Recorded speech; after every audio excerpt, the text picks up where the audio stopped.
ഈ പിളർപ്പുകൾ ഉണ്ടാകുമ്പോൾ സ്വാഭാവികമായി വരുന്ന അപജയങ്ങളാണിതെല്ലാം. വളർന്നു എന്നുള്ളതിനെക്കുറിച്ച് ആത്മപരിശോധന എല്ലാവരും നടത്തണമെന്നാണ് എനിക്ക് പറയാനുള്ളത്. എനിക്ക് ഒറ്റ കാര്യം മാത്രമേ ഉള്ളൂ. ജയത്തിൻ്റെയും പരാജയത്തിൻ്റെയും കാര്യത്തിൽ എനിക്കൊരു പ്രിൻസിപ്പിളുണ്ട്. ഒറ്റ കാര്യമുള്ളൂ. ഒരു കാരണവശാലും എൻ്റെ വ്യക്തിപരമായ ഒരു വീഴ്ച കൊണ്ട് ഞാൻ പ്രവർത്തിച്ചില്ല, അല്ലെങ്കിൽ ഞാൻ എന്തെങ്കിലും ഒരു ആരോപണ വിധേയനായി എന്തെങ്കിലും ജനങ്ങൾ ആഗ്രഹിക്കാത്ത രീതിയിൽ എന്തെങ്കിലും പ്രവർത്തനം നടത്തി അതിൻ്റെ പേരിൽ പരാജയപ്പെട്ടു എന്ന് പറയുന്നത് രാഷ്ട്രീയം മൊത്തത്തിൽ ഇപ്പം എൻ്റെ പാർട്ടി ഞാൻ ഉൾപ്പെടുന്ന മുന്നണിക്ക് വിരുദ്ധമായ ഒരു നിലയിലേക്ക് കാര്യങ്ങൾ വന്നാൽ നമുക്കൊന്നും ചെയ്യാൻ കഴിയില്ല. ഒരു ആക്ഷേപത്തിന് ഇട കൊടുക്കാതെ എല്ലാവരോടും നല്ല ബന്ധം പുലർത്തി പ്രതിപക്ഷമോ ഭരണപക്ഷമോ ഒന്നും നോക്കാതെ നല്ല നിലയിൽ പ്രവർത്തിച്ചിട്ടുണ്ടെന്നാണ് എൻ്റെ വിശ്വാസം. ഞാൻ പാർലമെൻറ്റ് അംഗമായത് കുറേയേറെ കാര്യങ്ങൾ ഇടുക്കി ചെയ്യാൻ കഴിഞ്ഞിട്ടുണ്ട്. അങ്ങനെ പരാജയപ്പെട്ടതിനെ ഞാനൊരു പരാജയമായി കാണുന്നില്ല. ഏറ്റവും സൗമ്യമുഖമാണ് എന്നുള്ളതാണല്ലോ എല്ലാവരും പറയുന്നത്. ഞാൻ കഴിയുന്നത്ര സൗമ്യമായിട്ട് ഇടപെടാറുള്ളൂ. എനിക്കങ്ങനെ ഒച്ചയമ്പകൾ ഉണ്ടാക്കുക, അല്ലെങ്കിൽ മറ്റുള്ളവരെ അധിക്ഷേപിക്കുക, ചീത്ത പറയുക, കാര്യങ്ങളും രാഷ്ട്രീയ വിമർശനം നടത്തും. ഉമ്മൻചാണ്ടി സാറിൻ്റെ മകൾ എന്നുള്ള നിലയിൽ മാത്രമല്ല, വ്യക്തിപരമായി തന്നെ നല്ല മിടുക്കിയും കഴിവുള്ള ആളുമാണ്. ഒരു സ്ഥാനാർത്ഥിയായി മത്സരിക്കാൻ എന്തുകൊണ്ടും യോഗ്യയും കഴിവുള്ളതാണ്. പക്ഷേ കോൺഗ്രസ് പാർട്ടിയുടെ നിലപാട് എന്താണ്?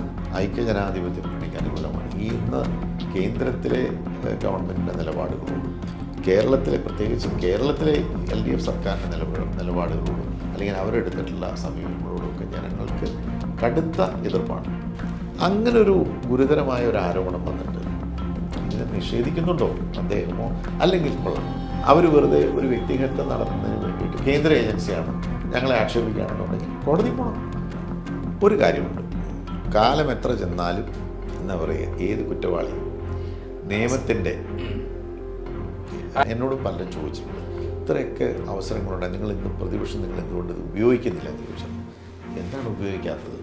ആ തെരഞ്ഞെടുപ്പിൽ ഈ ആഹ്വാനം കേട്ട് ജനങ്ങൾ തീർച്ചയായിട്ടും പ്രതികരിക്കുമെന്ന് ജനങ്ങളെ സംബന്ധിച്ചിടത്തോളം അങ്ങേയറ്റം നിരാശയും, രണ്ടാമത് വീണ്ടും അധികാരം കൊടുത്തിട്ട് അതിതുപോലെ വ്യക്തി താല്പര്യം, കുടുംബ താല്പര്യം അല്ലെങ്കിൽ പാർട്ടി താല്പര്യം, ഈ 3 താല്പര്യങ്ങൾക്ക് അപ്പുറത്തേക്ക് ഒന്നും ചെയ്യാൻ കഴിയാതെ നിൽക്കുന്ന ഒരു ഗവൺമെൻറ്റാണ് നമ്മളത് കാണുന്നത്.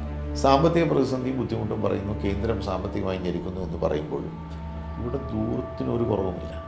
ഒരു ജനാധിപത്യ മര്യാദ കാണിക്കുക. ഒരാളൊരു നിവേദനം തരാൻ വന്നു, അല്ലെങ്കിൽ ഒരാൾ അടുത്ത് നിന്നൊരു പടമെടുക്കണമെന്ന് ആവശ്യപ്പെടുന്നു, മാധ്യമങ്ങളെന്ന് എന്തെങ്കിലും ചോദ്യങ്ങൾ ചോദിക്കുന്നു, അതിനോടൊക്കെ കാണിക്കുന്ന ഒരു അസഹിഷ്ണുത ഈ പാർലമെൻറ്റ് മണ്ഡലത്തിൽ UDF അനായാസേന വിജയിക്കും, യാതൊരു സംശയക്കാര്യത്തിലില്ല. ഞാൻ പറയുന്നു 7 നിയോജകമണ്ഡലത്തിൽ വൈക്കത്തടക്കം ഈ പ്രാവശ്യം ലീഡ് കിട്ടിയിരിക്കും, ഒരു സംശയമില്ല. ഞാനിപ്പോൾ നിൽക്കുന്നത് കോട്ടയം ലോക്സഭാ മണ്ഡലത്തിൽ പിറവം നിയോജക മണ്ഡലത്തിലെ അരയങ്കാവ് എന്ന സ്ഥലത്താണ്. അരയങ്കാവ് എന്ന സ്ഥലത്ത് UDFൻ്റെ പ്രചരണവുമായി എത്തിയ ഇവിടുത്തെ സ്ഥാനാർത്ഥി ഫ്രാൻസിസ് ജോർജ്, അദ്ദേഹമാണ് നമ്മളോടൊപ്പമുള്ള ഗസ്റ്റായിട്ടുള്ളത്. നമസ്കാരം. അതായത് ലോക്സഭാ മണ്ഡലം കോട്ടയം എന്ന് പറയുന്നത് ഇന്നും കേരള കോൺഗ്രസിനോടൊപ്പം നിൽക്കുന്ന ഒരു മണ്ഡലമാണ്. കഴിഞ്ഞ തവണ UDF തന്നെയാണ് വിജയിച്ചതെങ്കിലും കേരള കോൺഗ്രസ് എന്ന് പറയുന്ന ശക്തമായ പ്രസ്ഥാനം ഇപ്പോൾ മറുഭാഗത്താണ്. ഈ സന്ദർഭത്തിൽ താങ്കൾ എങ്ങനെ കാണുന്നു കോട്ടയത്തെ ഇലക്ഷൻ? ഈ കേരള കോൺഗ്രസിനോടൊപ്പം കോട്ടയം നിരന്തരമായി നിന്നു എന്ന് പറയുന്നത് ശരിയാണ്. ഒരു ചരിത്രം നോക്കിയാൽ കേരള കോൺഗ്രസിൻ്റെ ജനപ്രതിനിധികളായി പാർലമെൻറ്റ് അംഗങ്ങളായി ശ്രീ വർക്കി ജോർജ്, അതിനുശേഷം ശ്രീ സ്കറിയ തോമസ്, അതിനുശേഷം ശ്രീ ജോസ് കെ മാണി, പിന്നീട് ശ്രീ തോമസ് ചാഴികാടൻ, ഇവരൊക്കെ വിജയിച്ചു വന്നിട്ടുണ്ട്. പക്ഷേ കേരള കോൺഗ്രസ്സുകൾ എപ്പോഴും UDFൻ്റെ ഭാഗമായി നിന്നിട്ടുള്ള അവസരത്തിലാണ് ഇവരൊക്കെ വിജയിച്ചിട്ടുള്ളത്. ഏറ്റവും ഒടുവിൽ തോമസ് ചാഴികാടൻ വിജയിക്കുന്നതും UDFൻ്റെ സ്ഥാനാർത്ഥിയായിട്ട് ഭൂരിപക്ഷം. പക്ഷേ ഇപ്പോൾ അദ്ദേഹം മത്സരിക്കുന്നത് LDF സ്ഥാനാർത്ഥിയായിട്ടാണ്. LDF ഇവിടെ വിജയിച്ചിട്ടില്ല എന്ന് ഞാൻ സുരേഷ് കുറുപ്പൊക്കെ LDF കാൻഡിഡേറ്റായിട്ട് ഇവിടെ നിന്ന് വിജയിച്ചിട്ടുണ്ട്, 1-2 വട്ടം വിജയിച്ചിട്ടുണ്ട്. അതിന് മുൻപെടുത്താൽ ശ്രീ രമേശ് ചെന്നിത്തല ഇവിടെ നിന്ന് വിജയിച്ചു. അങ്ങനെ UDF ആണ് ഏറ്റവും കൂടുതൽ കാലം കോട്ടയം പാർലമെൻറ്റ് മണ്ഡലത്തെ പ്രതിദാനം ചെയ്തിട്ടുള്ളത്. എന്ന് വെച്ചാൽ ഈ പാർലമെൻറ്റ് മണ്ഡലത്തിൻ്റെ ഒരു രാഷ്ട്രീയ സ്വഭാവം എന്ന് പറയുന്നത് ഒരു UDF അനുകൂല രാഷ്ട്രീയ സ്വഭാവമാണ്. ഇവിടുത്തെ ബഹുഭൂരിപക്ഷം വരുന്ന ജനങ്ങളും UDFൽ വിശ്വസിക്കുന്നവരാണ്. ചില സമയങ്ങളിലൊക്കെ മാറി വോട്ട് ചെയ്തിട്ടുണ്ടെന്നുള്ളത് ഒഴിച്ചാൽ പ്രത്യേകിച്ച് ഇന്നത്തെ ദേശീയ രാഷ്ട്രീയ സാഹചര്യവും കേരളത്തിലെ രാഷ്ട്രീയ സാഹചര്യവും പരിഗണിച്ചാൽ എനിക്ക് യാതൊരു സംശയവുമില്ല ഇവിടുത്തെ വോട്ടർമാർ, കോട്ടയം പാർലമെൻറ്റ് മണ്ഡലത്തിലെ വോട്ടർമാർ ഐക്യജനാധിപത്യ മുന്നണിയെ മാത്രമേ വിജയിപ്പിക്കൂ. അപ്പോൾ അതുകൊണ്ട് കേരള കോൺഗ്രസ് അപ്പുറത്താണ്, LDF കേരള കോൺഗ്രസിൻ്റെ പ്രതിനിധിയാണ് ഇവിടെ മത്സരിക്കുന്നത് എന്നുള്ളതൊന്നും ഇതിൻ്റെ ഒരു അൾട്ടിമേറ്റ്ലി നോക്കുമ്പോൾ ജയത്തെയോ പരാജയത്തെയോ ഒന്നും നിശ്ചയിക്കാൻ പോകും. എനിക്ക് തോന്നുന്നു 1980 ശേഷം കേരള കോൺഗ്രസ്സുകാർ തമ്മിൽ ഏറ്റുമുട്ടുന്നത് ഇപ്പോഴായിരിക്കുമെന്നാണ് ഞാൻ മനസ്സിലാക്കുന്നത്. ശരി തന്നെയല്ലേ? അത് ശരിയാണ്. അപ്പോൾ അങ്ങനെ ഒരു ഏറ്റുമുട്ടൽ വരുമ്പോൾ കേരള കോൺഗ്രസ്സുകാർ തമ്മിൽ തല്ലുന്ന ആൾക്കാരാണെന്നുള്ള ചിന്തയിൽ ഈ ആളുകൾ എങ്ങനെ അങ്ങനെ കാണേണ്ട കാര്യമില്ല. അങ്ങനെ കാണുമെന്ന് ഞാൻ വിശ്വസിക്കുന്നില്ല. കാരണം ഇപ്പോൾ രാഷ്ട്രീയമായി അവർ UDF വിട്ട് ഇടതുപക്ഷ ജനാധിപത്യ മുന്നണിയുടെ ഭാഗമായി, ഞങ്ങൾ UDF തുടരുന്നു. സ്വാഭാവികമായും ഇന്നത്തെ പ്രത്യേക സാഹചര്യത്തിൽ ഇപ്പോൾ ഞങ്ങൾ ഏറ്റുമുട്ടണമെന്നുള്ള ഉദ്ദേശത്തിലൊന്നുമല്ല. ഈ ഒരു സീറ്റ് മാത്രമേ കേരള കോൺഗ്രസ്സിന് തരാനായിട്ടുള്ളൂ. കാരണം ബാക്കി സീറ്റുകളിലെല്ലാം തന്നെ കോൺഗ്രസ് വിജയിച്ച് നിൽക്കുന്നു. 2 സീറ്റിൽ മുസ്ലിം ലീഗ് വിജയിച്ച് നിൽക്കുന്നു. കൊല്ലം ഒരു സീറ്റിൽ RSP വിജയിച്ച് നിൽക്കുന്നു. ഞങ്ങളുടെ പാർട്ടിക്ക് മത്സരിക്കാവുന്ന ഒരു സീറ്റ് എന്ന് പറയുന്നത് വളരെ ചുരുക്കമാണ്. ഞങ്ങൾക്ക് മധ്യ തിരുവിതാംകൂർ എടുത്താൽ ഇടുക്കിയിൽ വേണമെങ്കിൽ മത്സരിക്കാം, പത്തനംതിട്ടയിൽ വേണമെങ്കിൽ മത്സരിക്കാം, പിന്നെ കോട്ടയത്ത് മത്സരിക്കാം. പത്തനംതിട്ടയും ഇടുക്കിയും കോൺഗ്രസിൻ്റെ സിറ്റിംഗ് സീറ്റുകളാണ്. സിറ്റിംഗ് സീറ്റുകളെ സംബന്ധിച്ചിടത്തോളം നമ്മൾ ഒരിക്കലും പരസ്പരം 2 കൂട്ടർക്കും താല്പര്യമില്ലെങ്കിൽ അങ്ങനെ ഒരു ചർച്ചയെ വരാറില്ല. അപ്പോൾ വേക്കൻ്റ് ആയിട്ടുള്ള ഏക സീറ്റ് എന്ന് പറയുന്നത് കോട്ടയമാണ്. അപ്പോൾ ഞങ്ങൾക്ക് കോട്ടയം ഓഫർ ചെയ്തു, ഞങ്ങളത് സ്വീകരിച്ചു, ഞങ്ങൾ മത്സരിക്കും. പിന്നെ കോട്ടയവുമായി ബന്ധപ്പെട്ട് കേരള കോൺഗ്രസ് എന്ന പ്രസ്ഥാനത്തിനൊരു വൈകാരിക ബന്ധമുണ്ട്. ഇവിടെ നിന്നാണ് ഈ പ്രസ്ഥാനം ആരംഭിക്കുന്നത്. തിരുനക്കര മൈതാനത്ത് സമുദായ ആചാര്യൻ മന്നത്തപ്പൻ അദ്ദേഹം തിരികൊളുത്തിയാണ് കേരള കോൺഗ്രസിന് തുടക്കം കുറിക്കുന്നത്. അപ്പോൾ അങ്ങനെ ഒരു വൈകാരിക സ്ഥാപക നേതാവായിരുന്നു താങ്കളുടെ പിതാവ് KM ജോർജ്. അപ്പോൾ അദ്ദേഹം മന്നത്തിൻ്റെ വലതു ഭാഗത്തും ശ്രീ R ബാലകൃഷ്ണൻ അന്നത്തെ പാർട്ടിയുടെ ജനറൽ സെക്രട്ടറി ഇടതുവശത്തും നിന്നാണ് ഈ തിരി തെളിക്കുന്നത്. അപ്പോൾ അങ്ങനെ ഒരു വൈകാരിക ബന്ധമുള്ള കോട്ടയത്തെ സംബന്ധിച്ചിടത്തോളം കോട്ടയം ഒരിക്കലും കേരള കോൺഗ്രസ്, ആരാണ് ഒറിജിനൽ കേരള കോൺഗ്രസ് എന്നുള്ള, ഞങ്ങളാണ് കേരള കോൺഗ്രസ് എന്ന നാമം വരുന്ന പാർട്ടി. ബാക്കികൾക്ക് ബ്രാക്കറ്റിൽ ഓരോ അക്ഷരങ്ങളുള്ള പാർട്ടിയാണ്. ഞാൻ അവരെയൊന്നും കുറച്ച് വില കുറച്ച് പറയുകയല്ല. പക്ഷേ കേരള കോൺഗ്രസ് എന്ന ഒറിജിനൽ പേരുള്ള പ്രസ്ഥാനം ശ്രീ PJ ജോസഫ് നയിക്കുന്ന ഞങ്ങളുടെ പാർട്ടിയാണ്. അപ്പോൾ കേരള കോൺഗ്രസിനെ ഒരിക്കലും കോട്ടയത്തെ ജനങ്ങൾ കൈവിടില്ല എന്ന് ഞങ്ങൾക്ക് ഉറപ്പുണ്ട്. അതിനുമപ്പുറം ഞങ്ങൾ UDF ഭാഗം കൂടിയാണ്. അതായത് കഴിഞ്ഞ തവണ 1,06,000 വോട്ടിന് ജയിപ്പിച്ച് കേരള കോൺഗ്രസ് സ്ഥാനാർത്ഥി വിജയിപ്പിച്ചു UDF വോട്ടാണെന്നോട്ട് പറഞ്ഞു. അദ്ദേഹം കാലുമാറിയിട്ട് LDF പോകാൻ യാതൊരു മടിയും കാണിച്ചില്ല. ഇതിനെ അങ്ങ് എങ്ങനെയാണ് കാണുന്നത്? അല്ല, അതിനോട് ഞാനിപ്പോൾ കണ്ടിടത്തോളം വലിയൊരു പ്രതിഷേധം ഇവിടുത്തെ ജനങ്ങൾക്കുണ്ട്, പ്രത്യേകിച്ച് കോൺഗ്രസ് അണികൾക്കുണ്ട്. കാരണം അവരെല്ലാ വേദികളിലും പറയുന്നൊരു കാര്യമാണ്, ഞങ്ങൾ വളരെ അധ്വാനിച്ച് കഷ്ടപ്പെട്ടാണ് അദ്ദേഹത്തെ വിജയിപ്പിച്ചത്, പക്ഷേ അദ്ദേഹവും അദ്ദേഹത്തിൻ്റെ പാർട്ടിയും ഞങ്ങളെ ഉപേക്ഷിച്ചു പോയി. സ്വാഭാവികമായും ഞങ്ങൾക്കതിനോട് കടുത്ത പ്രതിഷേധമുണ്ട്. അത് തീർച്ചയായിട്ടും പ്രതിഫലിക്കും ഈ തെരഞ്ഞെടുപ്പ്, ഇല്ല എന്ന് ഞാൻ പറയുന്നില്ല. അതിനുമപ്പുറം ഈ ഇന്നത്തെ ദേശീയ രാഷ്ട്രീയ സാഹചര്യം, ഇന്നത്തെ സംസ്ഥാന രാഷ്ട്രീയ സാഹചര്യം, ഈ സാഹചര്യങ്ങൾ ജനങ്ങൾ വിലയിരുത്തുമല്ലോ ഒരു തെരഞ്ഞെടുപ്പിൽ. ഇത് രണ്ടും കോട്ടയത്തെ എന്നല്ല കേരളത്തിലെ പ്രബുദ്ധരായ ജനാധിപത്യ വിശ്വാസികളായിട്ടുള്ള വോട്ടർമാർ വിലയിരുത്തിയാൽ ദേശീയ തലത്തിൽ അധികാരത്തിലിരിക്കുന്ന NDAക്കോ കേരളത്തിൽ അധികാരത്തിലിരിക്കുന്ന LDFനോ വോട്ട് ചെയ്യാൻ അവർ തയ്യാറാകില്ല. സ്ഥിരം എന്താ പറയുക, ഇടതുപക്ഷ മുന്നണിക്ക് വോട്ട് ചെയ്തിരുന്ന ഇടതുപക്ഷ അനുഭാവികൾ പോലും, കടുത്ത പാർട്ടി വർക്കർമാർ മാറ്റി ചെയ്യുമെന്ന് ഞാൻ പറയുന്നില്ല, ഇടതുപക്ഷത്തെ സാധാരണഗതിയിലൊക്കെ ഒരു അനുഭാവപൂർവ്വം കാണുന്ന അവർക്ക് തെരഞ്ഞെടുപ്പിൽ വോട്ട് ചെയ്യുന്ന അനുഭാവികൾ പോലും ഈ തെരഞ്ഞെടുപ്പിൽ വോട്ട് ചെയ്യും. താങ്കൾ 10 വർഷം പാർലമെന്റ് മെമ്പറായിരുന്നു, ഇടുക്കിയെ പ്രതിനിധീകരിച്ചായിരുന്നു താങ്കൾ ഉണ്ടായിരുന്നത്. അതിനുശേഷം താങ്കൾ കേരള കോൺഗ്രസ് എന്ന് മാറി അവസാനം ജനാധിപത്യ കേരള കോൺഗ്രസ് വന്നു. അന്ന് LDF കഴിഞ്ഞ തവണ ഈ പറയുന്ന തോമസ് ചാഴിക്കാട് മത്സരിക്കുന്ന സമയത്ത് താങ്കൾ മറുഭാഗത്തായിരുന്നു. ഇപ്പോൾ മറിഞ്ഞ് താങ്കൾ ഇവിടെ എത്തിയിരിക്കുന്നു. അപ്പം ഈ ജനങ്ങൾ ജയിപ്പിച്ചു കൊടുത്താൽ താങ്കൾ നാളെ മാറില്ല എന്നാണ് ഉറപ്പ്? ഞാൻ ഒരിക്കലും, അവിടെയാണ് പ്രശ്നം. പാർട്ടി രാഷ്ട്രീയമായി നമ്മൾ ഒരു ജനപ്രതിനിധി അല്ലാത്ത സമയത്തൊരു നിലപാടെടുക്കുന്നതും ഒരു ജനപ്രതിനിധിയായി ഒരു പാർട്ടിയുടെയോ അല്ലെങ്കിൽ ഒരു മുന്നണിയുടെയോ ലേബലിൽ വന്നതിന് ശേഷം നമ്മളൊരു നിലപാടെടുക്കുന്നതിനും വലിയ വ്യത്യാസമുണ്ട്. ഞാൻ മാറിയെന്നുള്ളത് ശരിയാണ്. അതെന്താണെന്ന് വെച്ചാൽ, ഇപ്പം നമുക്കൊരു രാഷ്ട്രീയ പ്രസ്ഥാനത്തിൽ നമ്മൾ പ്രവർത്തിക്കുമ്പോൾ നമ്മൾ ഒരു മിനിമം മര്യാദ നമ്മൾ പ്രതീക്ഷിക്കുന്നുണ്ട് ആ പ്രസ്ഥാനത്തിൽ നിന്ന്. അതായത് നമ്മളൊരു ധാരണ പറഞ്ഞാൽ, ഒരു വാക്ക് പറഞ്ഞാൽ ആ വാക്ക് പാലിച്ചിരിക്കണം. ഇപ്പോൾ 2010 ഞങ്ങൾ 2 വിഭാഗങ്ങൾ, മാണി സാർ നേതൃത്വം കൊടുക്കുന്ന കേരള കോൺഗ്രസ് എമ്മും PJ ജോസഫ് നേതൃത്വം കൊടുക്കുന്ന കേരള കോൺഗ്രസ്, അന്ന് ഞങ്ങൾ കേരള കോൺഗ്രസ്സാണ്, ഞങ്ങൾ യോജിക്കാൻ തീരുമാനിച്ചു. വിശദമായി ചർച്ച ചെയ്ത് മുകൾ തലം മുതൽ ഏറ്റവും താഴെ തലം വാർഡ് വരെയുള്ള ഒരു എങ്ങനെയാണ് രണ്ട് പാർട്ടികൾ യോജിച്ച ഒരു സെറ്റപ്പ് എന്നുള്ളതിനെക്കുറിച്ച് ഞങ്ങൾ വിശദമായി ചർച്ച ചെയ്ത് ധാരണകളുണ്ടാക്കി. പിന്നീട് ത്രിതല പഞ്ചായത്ത് തെരഞ്ഞെടുപ്പ് വന്നു. ആ തെരഞ്ഞെടുപ്പ് കഴിഞ്ഞപ്പോൾ മുന്നണിക്കകത്ത്, ഞങ്ങളന്ന് UDF ഭാഗം, മുന്നണിക്കകത്ത് ധാരണയുണ്ടാകുന്നു, പാർട്ടിക്കകത്തും ധാരണയുണ്ടാകും. കാരണം രണ്ട് വിഭാഗങ്ങളാണല്ലോ ചോദിച്ചത്. ആ രണ്ട് വിഭാഗത്തിലെ ആളുകൾ അക്കോമഡേറ്റ് ചെയ്ത് പോകണം. ഞങ്ങളോട് പറഞ്ഞിരുന്ന അല്ലെങ്കിൽ ഞങ്ങൾ എഴുതി ഒപ്പിട്ട ധാരണകളൊന്നും തന്നെ പാലിക്കപ്പെടുകയുണ്ടായില്ല. അത് വലിയ കടുത്ത ബുദ്ധിമുട്ട് ഈ കേരള കോൺഗ്രസ് ജോസഫ് എന്ന് വിളിക്കുന്ന കേരള കോൺഗ്രസ് വിഭാഗത്തിലുണ്ടാക്കി. അത് മൂർച്ഛിച്ചാണ് ഞാനന്ന് ശ്രീ KM മാണി ചെയർമാനായിട്ടുള്ള പാർട്ടിയിൽ നിന്നും മാറേണ്ട ഒരു സാഹചര്യം ഉണ്ടായത്. അല്ലാതെ വ്യക്തിപരമായ എന്തെങ്കിലും ഒരു നേട്ടത്തിന് വേണ്ടിയിട്ടല്ല. ഞാൻ MLA അല്ല, MP അല്ല, അന്ന് അങ്ങനെ ജനപ്രതിനിധിയല്ല. അന്ന് ഞങ്ങൾ വളരെ ശക്തമായ ഒരു നിലപാടെടുക്കാൻ ഞങ്ങൾ നിർബന്ധിതമായി ഞങ്ങൾ എടുത്തു. പക്ഷേ ഞങ്ങൾക്ക് അങ്ങനെ ഒരു നിലപാടെടുക്കണമെന്ന് എനിക്ക് വ്യക്തിപരമായി ഒരു താല്പര്യം ഉണ്ടായിരുന്ന ആളല്ല. ആ നിലപാട് തിരുത്താനൊരു അവസരം വന്നപ്പോൾ ഞാനത് തിരുത്തി. താങ്കളെപ്പോലെ സമുന്നതനായ ഒരു പാർലമെൻറ്റ് മെമ്പറായിരുന്ന ഒരാൾ, താങ്കൾ തന്നെ പല തവണ പല കേരള കോൺഗ്രസിലൂടെ മാറി വന്നു എന്ന്, അതായത് ഇല്ലില്ല, ഞാൻ വേറെ കേരള കോൺഗ്രസ് ഒന്നും മാറിയിട്ടില്ല. കേരള കോൺഗ്രസ് ജോസഫ് എന്ന് പറയാം, അല്ല കേരള കോൺഗ്രസ് അത് മാണിയുമായി യോജിക്കുന്നു. അല്ല, അത് പിന്നീടാണ് ഞാൻ പറയാം. കേരള കോൺഗ്രസ് ജോസഫ് മാണി ലയിക്കുന്നു.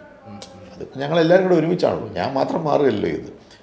പിന്നീട് കേരള കോൺഗ്രസ് M എന്ന് പറയുന്നത് അന്നേരം M ആയി. ആ M എന്ന് പറയുന്ന പാർട്ടിയിൽ നിന്ന് ഞാൻ മാറി എന്നുള്ളത് ശരിയാണ്. എനിക്കതിനകത്ത് ആത്മാഭിമാനത്തോടെ നിൽക്കാൻ കഴിയില്ല എന്ന് വന്നപ്പോഴാണ് ഞാൻ മാറിയത്. അതൊരു കാലുമാറ്റോ കൂറുമാറ്റോ ഒന്നും ആയിട്ട് കാണാൻ പറ്റില്ല. താങ്കളും മോഹൻ ജോസഫും തമ്മിൽ വലിയ അഭിപ്രായ വ്യത്യാസങ്ങളുണ്ടായും, വലിയ തർക്കങ്ങളുണ്ടായും, പൊട്ടിത്തെറി ഉണ്ടാകും. താങ്കൾ പൊട്ടിത്തെറിച്ചു എന്നൊക്കെ പറഞ്ഞ വലിയ വാർത്ത ഉണ്ടായിരുന്നു എന്ന് നേരത്തെ. ഈ ഞാൻ ഇപ്പോൾ ഈ എന്താ പറയുക, ഇതിലുണ്ടാകുന്ന സമയത്ത് കേരള കോൺഗ്രസ് എമ്മിലുണ്ടായിരുന്നു. ഒരു പ്രശ്നം ഉണ്ടായിട്ടില്ല ഞങ്ങൾ തമ്മിൽ. അതൊക്കെ എന്തോ വെറും കെട്ടുകഥകളാണ്. കേരള കോൺഗ്രസ് M എന്ന പാർട്ടിയിൽ ഞങ്ങൾ രണ്ട് പാർട്ടികളും കൂടി യോജിച്ച ഒരു പാർട്ടിയായതിനു ശേഷം ഞങ്ങൾ തമ്മിൽ ഒരു പ്രശ്നം ഉണ്ടായിട്ടില്ല. എനിക്ക് അഭിപ്രായ വ്യത്യാസം ഉണ്ടായിട്ടുള്ളത് കേരള കോൺഗ്രസ് എമ്മിൻ്റെ ഭാഗത്തോടാണ്. എമ്മുമായി പല കാര്യങ്ങളിൽ എന്ന് വെച്ചാൽ നമ്മൾ പഞ്ചായത്തിലും അല്ലെങ്കിൽ ഇപ്പോൾ ജില്ലാ ഇപ്പോൾ ഏറ്റവും ഒടുവിൽ എന്തിനു വേണ്ടിയിട്ടാണ് ജോസ് കെ മാണി, എന്ത് പറഞ്ഞാണ് ജോസ് കെ മാണിയും കൂട്ടരും ഈ UDF നിന്ന് പോയത്? അവർ പറഞ്ഞ കാരണം എന്താണ്? കോട്ടയം ജില്ലാ പഞ്ചായത്ത് തെരഞ്ഞെടുപ്പിന് ശേഷം കോൺഗ്രസും കേരള കോൺഗ്രസ്സുകളും വീതം വയ്ക്കുന്നു. 2.5 വർഷം കോൺഗ്രസ് പാർട്ടിയും അതിനുശേഷം 3 വർഷം, ആദ്യത്തെ 3 വർഷം അല്ല 2.5 വീതം, അല്ല 3ആണോ 2 ഞാൻ കൃത്യം ഓർക്കുന്നില്ല, കേരള കോൺഗ്രസ്സിന് 2 വർഷം കോൺഗ്രസ്സിന്. അതിനിടയിലാണ് വളരെ നാടകീയമായി ഈ കോൺഗ്രസ്സിന് കേരള കോൺഗ്രസ് മാറി കോൺഗ്രസ്സിന് കൊടുക്കേണ്ട സാഹചര്യം വന്നപ്പോൾ ഇടതുപക്ഷവുമായി ചേർന്ന് മാണി സാറിൻ്റെ നേതൃത്വത്തിൽ ഒരു അട്ടിമറി നടത്തി കേരള കോൺഗ്രസിൻ്റെ ആൾ ചെയർമാനായിട്ടിരുന്നത്. അത് കഴിഞ്ഞ് അവർ പുറത്തുപോയി, മാണി സാർ ഉൾപ്പെടെ പുറത്തുപോയി, മുന്നണിയിലൊന്നും പെടാതെ നിന്നു. അതിനുശേഷം വീണ്ടും ചെങ്ങന്നൂർ ഉപതെരഞ്ഞെടുപ്പ് വന്നപ്പോൾ തിരിച്ച് UDFൽ വന്നു. അവരെ ഇടതുപക്ഷത്തെ എടുത്തില്ല, LDFൽ എടുത്തില്ല. തിരിച്ചു വന്നു കഴിഞ്ഞ് ഈ പറയുന്ന ജില്ലാ പ്രസിഡന്റ് സ്ഥാനം രാജിവെച്ച് അത് കോൺഗ്രസ്സിന് കൊടുക്കുന്നു. പക്ഷെ ഒരു ധാരണയുണ്ടായിരുന്നു. കേരള കോൺഗ്രസ് M എന്ന പാർട്ടിയിലെ ധാരണ എന്തായിരുന്നു? ആദ്യത്തെ 3 വർഷം കിട്ടുന്നതിൽ ആദ്യത്തെ 2 വർഷം പഴയ കേരള കോൺഗ്രസ് MLA ആൾക്കും അവസാനത്തെ 1 വർഷം പഴയ കേരള കോൺഗ്രസ് ജയിലെ ആൾക്കും ജോസഫ് വിഭാഗത്തിലെ ആൾക്കും കൊടുക്കുന്ന ധാരണയുണ്ടായിരുന്നു. ആ ധാരണ പാലിക്കാൻ അവസാനത്തെ 1 വർഷം വന്നപ്പോൾ രാജിവെച്ച് മാറാൻ തയ്യാറായില്ല. അവിടെയാണ് പ്രശ്നം ഉണ്ടായത്. അത് പ്രശ്നം മൂർച്ഛിച്ച് അത് തർക്കമായപ്പോൾ UDF നേതൃത്വം തന്നെ ഇടപെട്ടു. നിങ്ങളങ്ങനെ ഒരു ധാരണ ഉണ്ടാക്കി അത് ചെയ്യണമെന്ന് പറഞ്ഞു. വളരെ നിർബന്ധിച്ച് കഴിഞ്ഞപ്പോൾ അവരത് ചെയ്യാൻ തയ്യാറായില്ല. അങ്ങനെ ചെയ്യാൻ തയ്യാറാകാതെ വന്നപ്പോൾ പറഞ്ഞു, UDF നേതൃത്വം ഒന്നടങ്കം ആവശ്യപ്പെട്ട ഈ കാര്യം പാലിച്ചില്ല എങ്കിൽ നിങ്ങളെ അടുത്ത UDF യോഗത്തിൽ നിങ്ങളെ പങ്കെടുപ്പിക്കില്ല എന്നേ പറഞ്ഞു. UDF നിന്ന് പുറത്താക്കി എന്ന് പറഞ്ഞില്ല, പക്ഷെ ഞങ്ങളെ പുറത്താക്കി എന്ന് പറഞ്ഞ ഉടൻ തന്നെ മുന്നണി വിട്ടുപോയി. ഈ വളരും തോറും പിളരും തോറും വളരുകയും ചെയ്യും എന്ന് പറയുന്നത് സിദ്ധാന്തത്തിൽ കൂടിയാണല്ലോ കേരള കോൺഗ്രസ് ആ സിദ്ധാന്തം കേരള കോൺഗ്രസ് ഉണ്ടാക്കിയ സിദ്ധാന്തമല്ല, അത് ശ്രീ KM മാണി ഉണ്ടാക്കിയ സിദ്ധാന്തമാണ്. അദ്ദേഹമാണ് അങ്ങനെ ഒരു പ്രസ്താവന നടത്തിയത്. അത് ഇപ്പോൾ എന്ത് സാഹചര്യത്തിൽ അദ്ദേഹം പറഞ്ഞു എന്ന് എനിക്കറിയില്ല. വളരും തോറും പിളരാനല്ല കേരള കോൺഗ്രസ് പാർട്ടി ഉണ്ടാക്കിയത്, വളരാനും നല്ല നിലയിൽ പ്രവർത്തിക്കാനും കേരളത്തിനും കേരളത്തിലെ ജനങ്ങൾക്കും പ്രത്യേകിച്ച് കാർഷിക മേഖലയ്ക്കും നല്ല കാര്യങ്ങൾ ചെയ്യാൻ വേണ്ടിയിട്ടാണ് ഉണ്ടാക്കിയത്. ഇത് കുറേ നേതാക്കന്മാർക്ക് വ്യക്തി താല്പര്യത്തിന് വേണ്ടി പിളരാൻ വേണ്ടി ഉണ്ടാക്കിയ ഒരു പാർട്ടിയല്ല. അതായത് ഈ അടുത്ത കാലത്ത് PC ജോർജ് പറയുകയുണ്ടായി, ഈ കേരള കോൺഗ്രസ് ഉണ്ടാക്കിയ കർഷകരുടെ പ്രശ്നം പറഞ്ഞുകൊണ്ടാണ് കേരള കോൺഗ്രസ് ഉണ്ടാക്കിയത്. എന്നാൽ കർഷകരെ മുഴുവൻ ചതിച്ചുകൊണ്ട് ഉള്ളൊരു പാർട്ടിയാണ് ഈ കേരള കോൺഗ്രസ്. ഈ കേരള കോൺഗ്രസ് ഉണ്ടാക്കിയ അന്ന് മുതൽ ജനങ്ങളെ വഞ്ചിക്കുകയായിരുന്നു എന്ന് അദ്ദേഹം പറയുകയുണ്ടായി. എന്താണ് അങ്ങേക്ക് പറയാൻ? അല്ല, അദ്ദേഹം എത്ര കാലം കേരള കോൺഗ്രസിൽ നിന്നു? കേരള കോൺഗ്രസ് 1964 ഉണ്ടാക്കിയത്. ഈ അടുത്ത കാലം വരെ, അതായത് 2010 യോജിക്കുമ്പോൾ ഞങ്ങളെല്ലാവരും ഉണ്ട്. അദ്ദേഹമുണ്ട്, മണി സാറ്, ജോസഫ് സാറ്, ഞങ്ങളെല്ലാവരും കൂടെ ഒരുമിച്ചാണ് യോജിക്കുന്നത്. അത് കഴിഞ്ഞ് അദ്ദേഹം കേരള കോൺഗ്രസിൻ്റെ ലേബലിൽ എത്രയോ കാലം അദ്ദേഹം MLA ആയി. അദ്ദേഹം ഒറ്റ പ്രാവശ്യം ഒഴിച്ച് ബാക്കി MLA ആയത് മുഴുവൻ കേരള കോൺഗ്രസ് ജെയുടെ ലേബലിലും അതിനുശേഷം അദ്ദേഹത്തിൻ്റെ സ്വന്തം നിലയിലും ഒരു പ്രാവശ്യം രണ്ട് മുന്നണികളും തോൽപ്പിച്ചുമായി. അദ്ദേഹം പറയുന്നതിൽ എന്താണ് അടിസ്ഥാനമുള്ളത്? ഈ നീണ്ട കാലയളവിൽ ചീഫ് വിപ്പ് വരെ ആയത് കേരള കോൺഗ്രസിൻ്റെ ലേബലിലാണ്. തുടങ്ങുമ്പം മുതൽ ചതിവായിരുന്നു കർഷകരെ എങ്കിൽ എന്തിനാണ് അദ്ദേഹം ഈ പാർട്ടിയിൽ ഇത്രയും കാലം തുടർന്നത്? അദ്ദേഹം പറഞ്ഞത് അദ്ദേഹം ചതിക്കുകയായിരുന്നു. അദ്ദേഹം ചതിച്ചിട്ടുണ്ടാവും. അദ്ദേഹവും ചതിക്കുകയാണ്, അതിലെ നേതാക്കന്മാരെല്ലാം ചതിക്കുകയാണ്. എനിക്കിപ്പം ബോധ്യമാണ് കേരള കോൺഗ്രസ് എന്ന് പറഞ്ഞ സാധനം പിരിച്ചുവിട്ട് മാപ്പ് പറയണം എന്നാണ് അദ്ദേഹം പറഞ്ഞത്. അതിപ്പോൾ അദ്ദേഹം കുറേ കാലമായിട്ട് ഇങ്ങനെ പറഞ്ഞുകൊണ്ടിരിക്കുന്നതാണ്. നിങ്ങൾ മനസ്സിലാക്കേണ്ടത്, ഇപ്പോൾ അദ്ദേഹം എവിടെയാണ് പോയി ചേർന്നിട്ടുള്ളത്? ഇപ്പോൾ അദ്ദേഹം സ്വന്തമായ പാർട്ടി ഉണ്ടാക്കി. ആ പാർട്ടി ഇപ്പോൾ പോയി BJPയിൽ ലയിച്ചിരിക്കുകയാണ്. അത് അദ്ദേഹത്തിൻ്റെ ഇഷ്ടം. ഞാൻ അതിനൊന്നും അദ്ദേഹത്തെ ഇപ്പോൾ പ്രത്യേകിച്ച് തെറ്റ് പറയാനും വിമർശിക്കാം. അത് അദ്ദേഹത്തിൻ്റെ ഇഷ്ടം, വ്യക്തിപരമായ ഇഷ്ടം. അതൊക്കെ ജനങ്ങൾ വിലയിരുത്തട്ടെ. കേരള കോൺഗ്രസ് ചതിച്ചു എന്ന് പറയുന്നതിൽ അർത്ഥമില്ല. കേരള കോൺഗ്രസിൻ്റെ ആരംഭകാലം എടുക്കൂ. 64 മുതൽ 75 വരെ ഉണ്ടായിരുന്നൊരു കാലഘട്ടം നിങ്ങളൊന്ന് കണക്കിലെടുക്കണം. അതിനുശേഷമാണ് ഈ പ്രശ്നങ്ങളൊക്കെ തുടങ്ങുന്നത്. KM ജോർജ് ചെയർമാനായിട്ടിരുന്ന 64 മുതൽ 75 വരെയുള്ള കാലഘട്ടത്തിൽ കേരള കോൺഗ്രസ് എങ്ങനെ പ്രവർത്തിച്ചു എന്നുള്ളത് വിലയിരുത്തുക. അന്ന് തനിച്ച് നിന്ന് ആദ്യം 25 സീറ്റ് ലഭിക്കുന്നു. രണ്ടാമത് വീണ്ടും തനിച്ച് നിന്ന് അത് 5+1 6 സീറ്റിലേക്ക് വരുന്നു. വീണ്ടും മൂന്നാമത് അസംബ്ലി തെരഞ്ഞെടുപ്പ് തനിച്ച് നിന്ന് അത് 13 സീറ്റ് കരസ്ഥമാക്കുന്നു. തനിച്ച് നിന്ന് കേരള രാഷ്ട്രീയത്തിൽ തനിച്ച് നിൽക്കുകയാണ്. അങ്ങനെ നിന്ന് 13 സീറ്റ് ലഭിക്കുന്നു. അതിനുശേഷം ഈ പറയുന്നത് പോലെ ആദ്യം 69 കേരള കോൺഗ്രസ് ഒന്നാമത്തെ അച്യുതമേനോൻ മന്ത്രിസഭയിൽ അംഗമാകുന്നു. KM ജോർജ് ആയിരുന്നു മന്ത്രി. അത് അങ്ങയുടെ പിതാവ്. ആ മന്ത്രിസഭയുടെ കാലാവധി, അതിനിടയ്ക്ക് വെച്ച് മന്ത്രിസഭ പിരിച്ചുകൊണ്ട് ഇലക്ഷന് പോയി. ആ ഇലക്ഷനിൽ ചില യോജിച്ച് പോകാൻ കഴിയാത്ത സാഹചര്യങ്ങൾ വന്നു. കേരള കോൺഗ്രസിനോട് നീതി പുലർത്തിയില്ല. സീറ്റ് വേണ്ടി എന്ന് വന്നപ്പോഴാണ് കേരള കോൺഗ്രസ് മാറി ഒറ്റയ്ക്ക് മത്സരിച്ചിട്ട് 6-ൽ നിന്ന് അത് ഇരട്ടിയായി സീറ്റ് വർദ്ധിച്ചു. അങ്ങനെ മുന്നോട്ട് പോകുന്ന അവസരത്തിൽ കോൺഗ്രസുമായി വീണ്ടും ധാരണയിലേക്ക് എത്തണം എന്നുള്ളൊരു സാഹചര്യം വന്നു. അടിയന്തരാവസ്ഥ വരുന്നു. അങ്ങനെ അതിന് കുറേ ചരിത്രമുണ്ട്. പക്ഷേ ആ കാലഘട്ടത്തിലാണ് അടിയന്തരാവസ്ഥയിൽ നമ്മൾ മനസ്സിലാക്കണം, ഇന്ദിരാഗാന്ധി അഡ്ജസ്റ്റ് ചെയ്ത 2 പാർട്ടികളേ ഉള്ളൂ അടിയന്തരാവസ്ഥയിൽ. ഒന്ന് കേരള കോൺഗ്രസ്, 2 കാശ്മീരിലെ നാഷണൽ കോൺഫറൻസ്. ബാക്കി തമിഴ്നാട്ടിലെ DMK ഉൾപ്പെടെ പഞ്ചാബിലെ അകാലിദൾ ഉൾപ്പെടെ എല്ലാ ഗവൺമെൻറ് അവർ പിരിച്ചുകൂടിയാണ് ചെയ്തത്. പക്ഷേ കേരള കോൺഗ്രസിന് എന്തുകൊണ്ടായിരിക്കും അടിയന്തരാവസ്ഥയിൽ സർവ്വ അധികാരങ്ങളോടും കൂടിയിരുന്ന ഇന്ദിരാഗാന്ധി അഡ്ജസ്റ്റ് ചെയ്തതിനാണ്? കേരളത്തിൽ ജയിക്കണമെന്നുണ്ടെങ്കിൽ കോൺഗ്രസും CPIയും ഉൾപ്പെടുന്ന മുന്നണിക്ക് പിന്നീട് കേരളത്തിൽ ജയിച്ചു വരണമെന്നുണ്ടെങ്കിൽ കേരള കോൺഗ്രസിൻ്റെ പിന്തുണ കൂടി ഉണ്ടെങ്കിലേ കഴിയുമെന്ന് അവർക്ക് ബോധ്യപ്പെട്ടതുകൊണ്ടാണ്.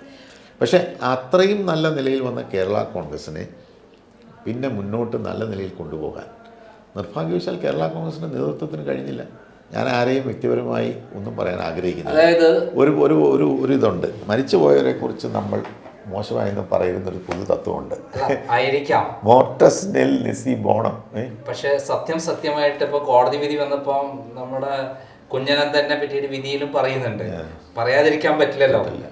സത്യമായി പൊതുസമൂഹത്തിന് വേണ്ടി ഇറങ്ങി പ്രവർത്തിച്ചവർ ചതിയന്മാരായിരുന്നു എന്നുള്ള കാര്യം സത്യമാണെങ്കിൽ പറയുന്നത് തെറ്റാണോ? അല്ല, ഞാൻ പറയുന്നത് രാഷ്ട്രീയ പാർട്ടികൾ ഞാൻ ഇനി അങ്ങനെയുള്ള പഴയ കാര്യങ്ങളിലേക്കൊന്നും പോകാൻ. എൻ്റെ ഒരു ചോദ്യം, അതായത് കർഷകരുടെ പേരും പറഞ്ഞ് രൂപീകരിക്കപ്പെട്ട കേരള കോൺഗ്രസ് അതായിരുന്നല്ലോ മധ്യ തിരുവിതാംകൂർ മേഖലയിൽ ഈ കേരള കോൺഗ്രസ് ശക്തിപ്പെടാൻ കാരണം. അത് പിന്നീട് ചില നേതാക്കന്മാരുടെ പോക്കറ്റ് സംഘടനകളാക്കി മാറ്റി അവരുടെ കേശ വീർപ്പിക്കൽ മാത്രമായിരുന്നു എന്ന് പറയുന്ന വന്നു എന്ന് പറയുന്നതിനെ കുറിച്ച് അങ്ങേക്ക് എന്താണ് പറയുന്നത്? അവിടെയാണ് കാരണം അങ്ങ് ഇപ്പോൾ സമുന്നതനായ നേതാവാണ്. KM ജോർജ് എന്ന് പറയുന്ന മഹാനായ നേതാവിൻ്റെ മകനാണ്. അവിടെയാണ് ഇതിൻ്റെ പ്രശ്നം. ഇതെന്ത് പറ്റിയെന്ന് വെച്ചാൽ, ഇത് ഈ പിളർപ്പുകൾ ഉണ്ടാകുമ്പോൾ സ്വാഭാവികമായി വരുന്ന അപജയങ്ങളാണിതെല്ലാം. പിളർക്കാതിരുന്നൊരു കേരള കോൺഗ്രസ് ആയിരുന്നെങ്കിൽ, 64 മുതൽ 75 വരെ പോയതുപോലെ നല്ല ഡിസിപ്ലിൻഡ് ആയിട്ട് പോകുന്നൊരു കേരള കോൺഗ്രസ് ആയിരുന്നെങ്കിൽ ഈ പ്രശ്നങ്ങളൊന്നും ഉണ്ടാവില്ലായിരുന്നു. എനിക്കത് പറയാൻ ഒരു മടിയില്ല, ഈ പ്രശ്നങ്ങളൊന്നും ഉണ്ടാകില്ല. അന്നൊക്കെ വളരെ ചിട്ടയായിട്ടാണ് കൃത്യമായിട്ടാണ് കാര്യങ്ങൾ പോയിരുന്നത്. നിയമസഭയിൽ പെർഫോമൻസ് എടുത്ത് നോക്ക്, കേരള കോൺഗ്രസിൻ്റെ MLA-മാരെ പോലെ പെർഫോം ചെയ്തിരുന്ന ആരെങ്കിലും ഉണ്ടോ? പിന്നീടാണെങ്കിലും നല്ല കഴിവുള്ളവരും സാമർഥ്യമുള്ളവരും ഒക്കെയാണ് MLA-മാരായി വന്നത്. പക്ഷേ നിർഭാഗ്യവശാൽ ആ ഒരു നിലയിൽ ഇതിനെ നല്ല ഡിസിപ്ലിൻഡായി യോജിപ്പിച്ച് കൊണ്ടുപോകാനായിട്ട് പിന്നീട് കഴിഞ്ഞു. എൻ്റെ പിതാവ് 76-ൽ മരിച്ചുപോയി. അതിനുശേഷം നിരന്തരമായ പിളർപ്പുകളായിരുന്നു, പിളർപ്പുകളുടെ ഒരു ഘോഷയാത്രയായിരുന്നു. വളർന്നോ എന്നുള്ളതിനെക്കുറിച്ച് ഒരു ആത്മപരിശോധന എല്ലാവരും നടത്തണമെന്നാണ് എനിക്ക് പറയാനുള്ളത്.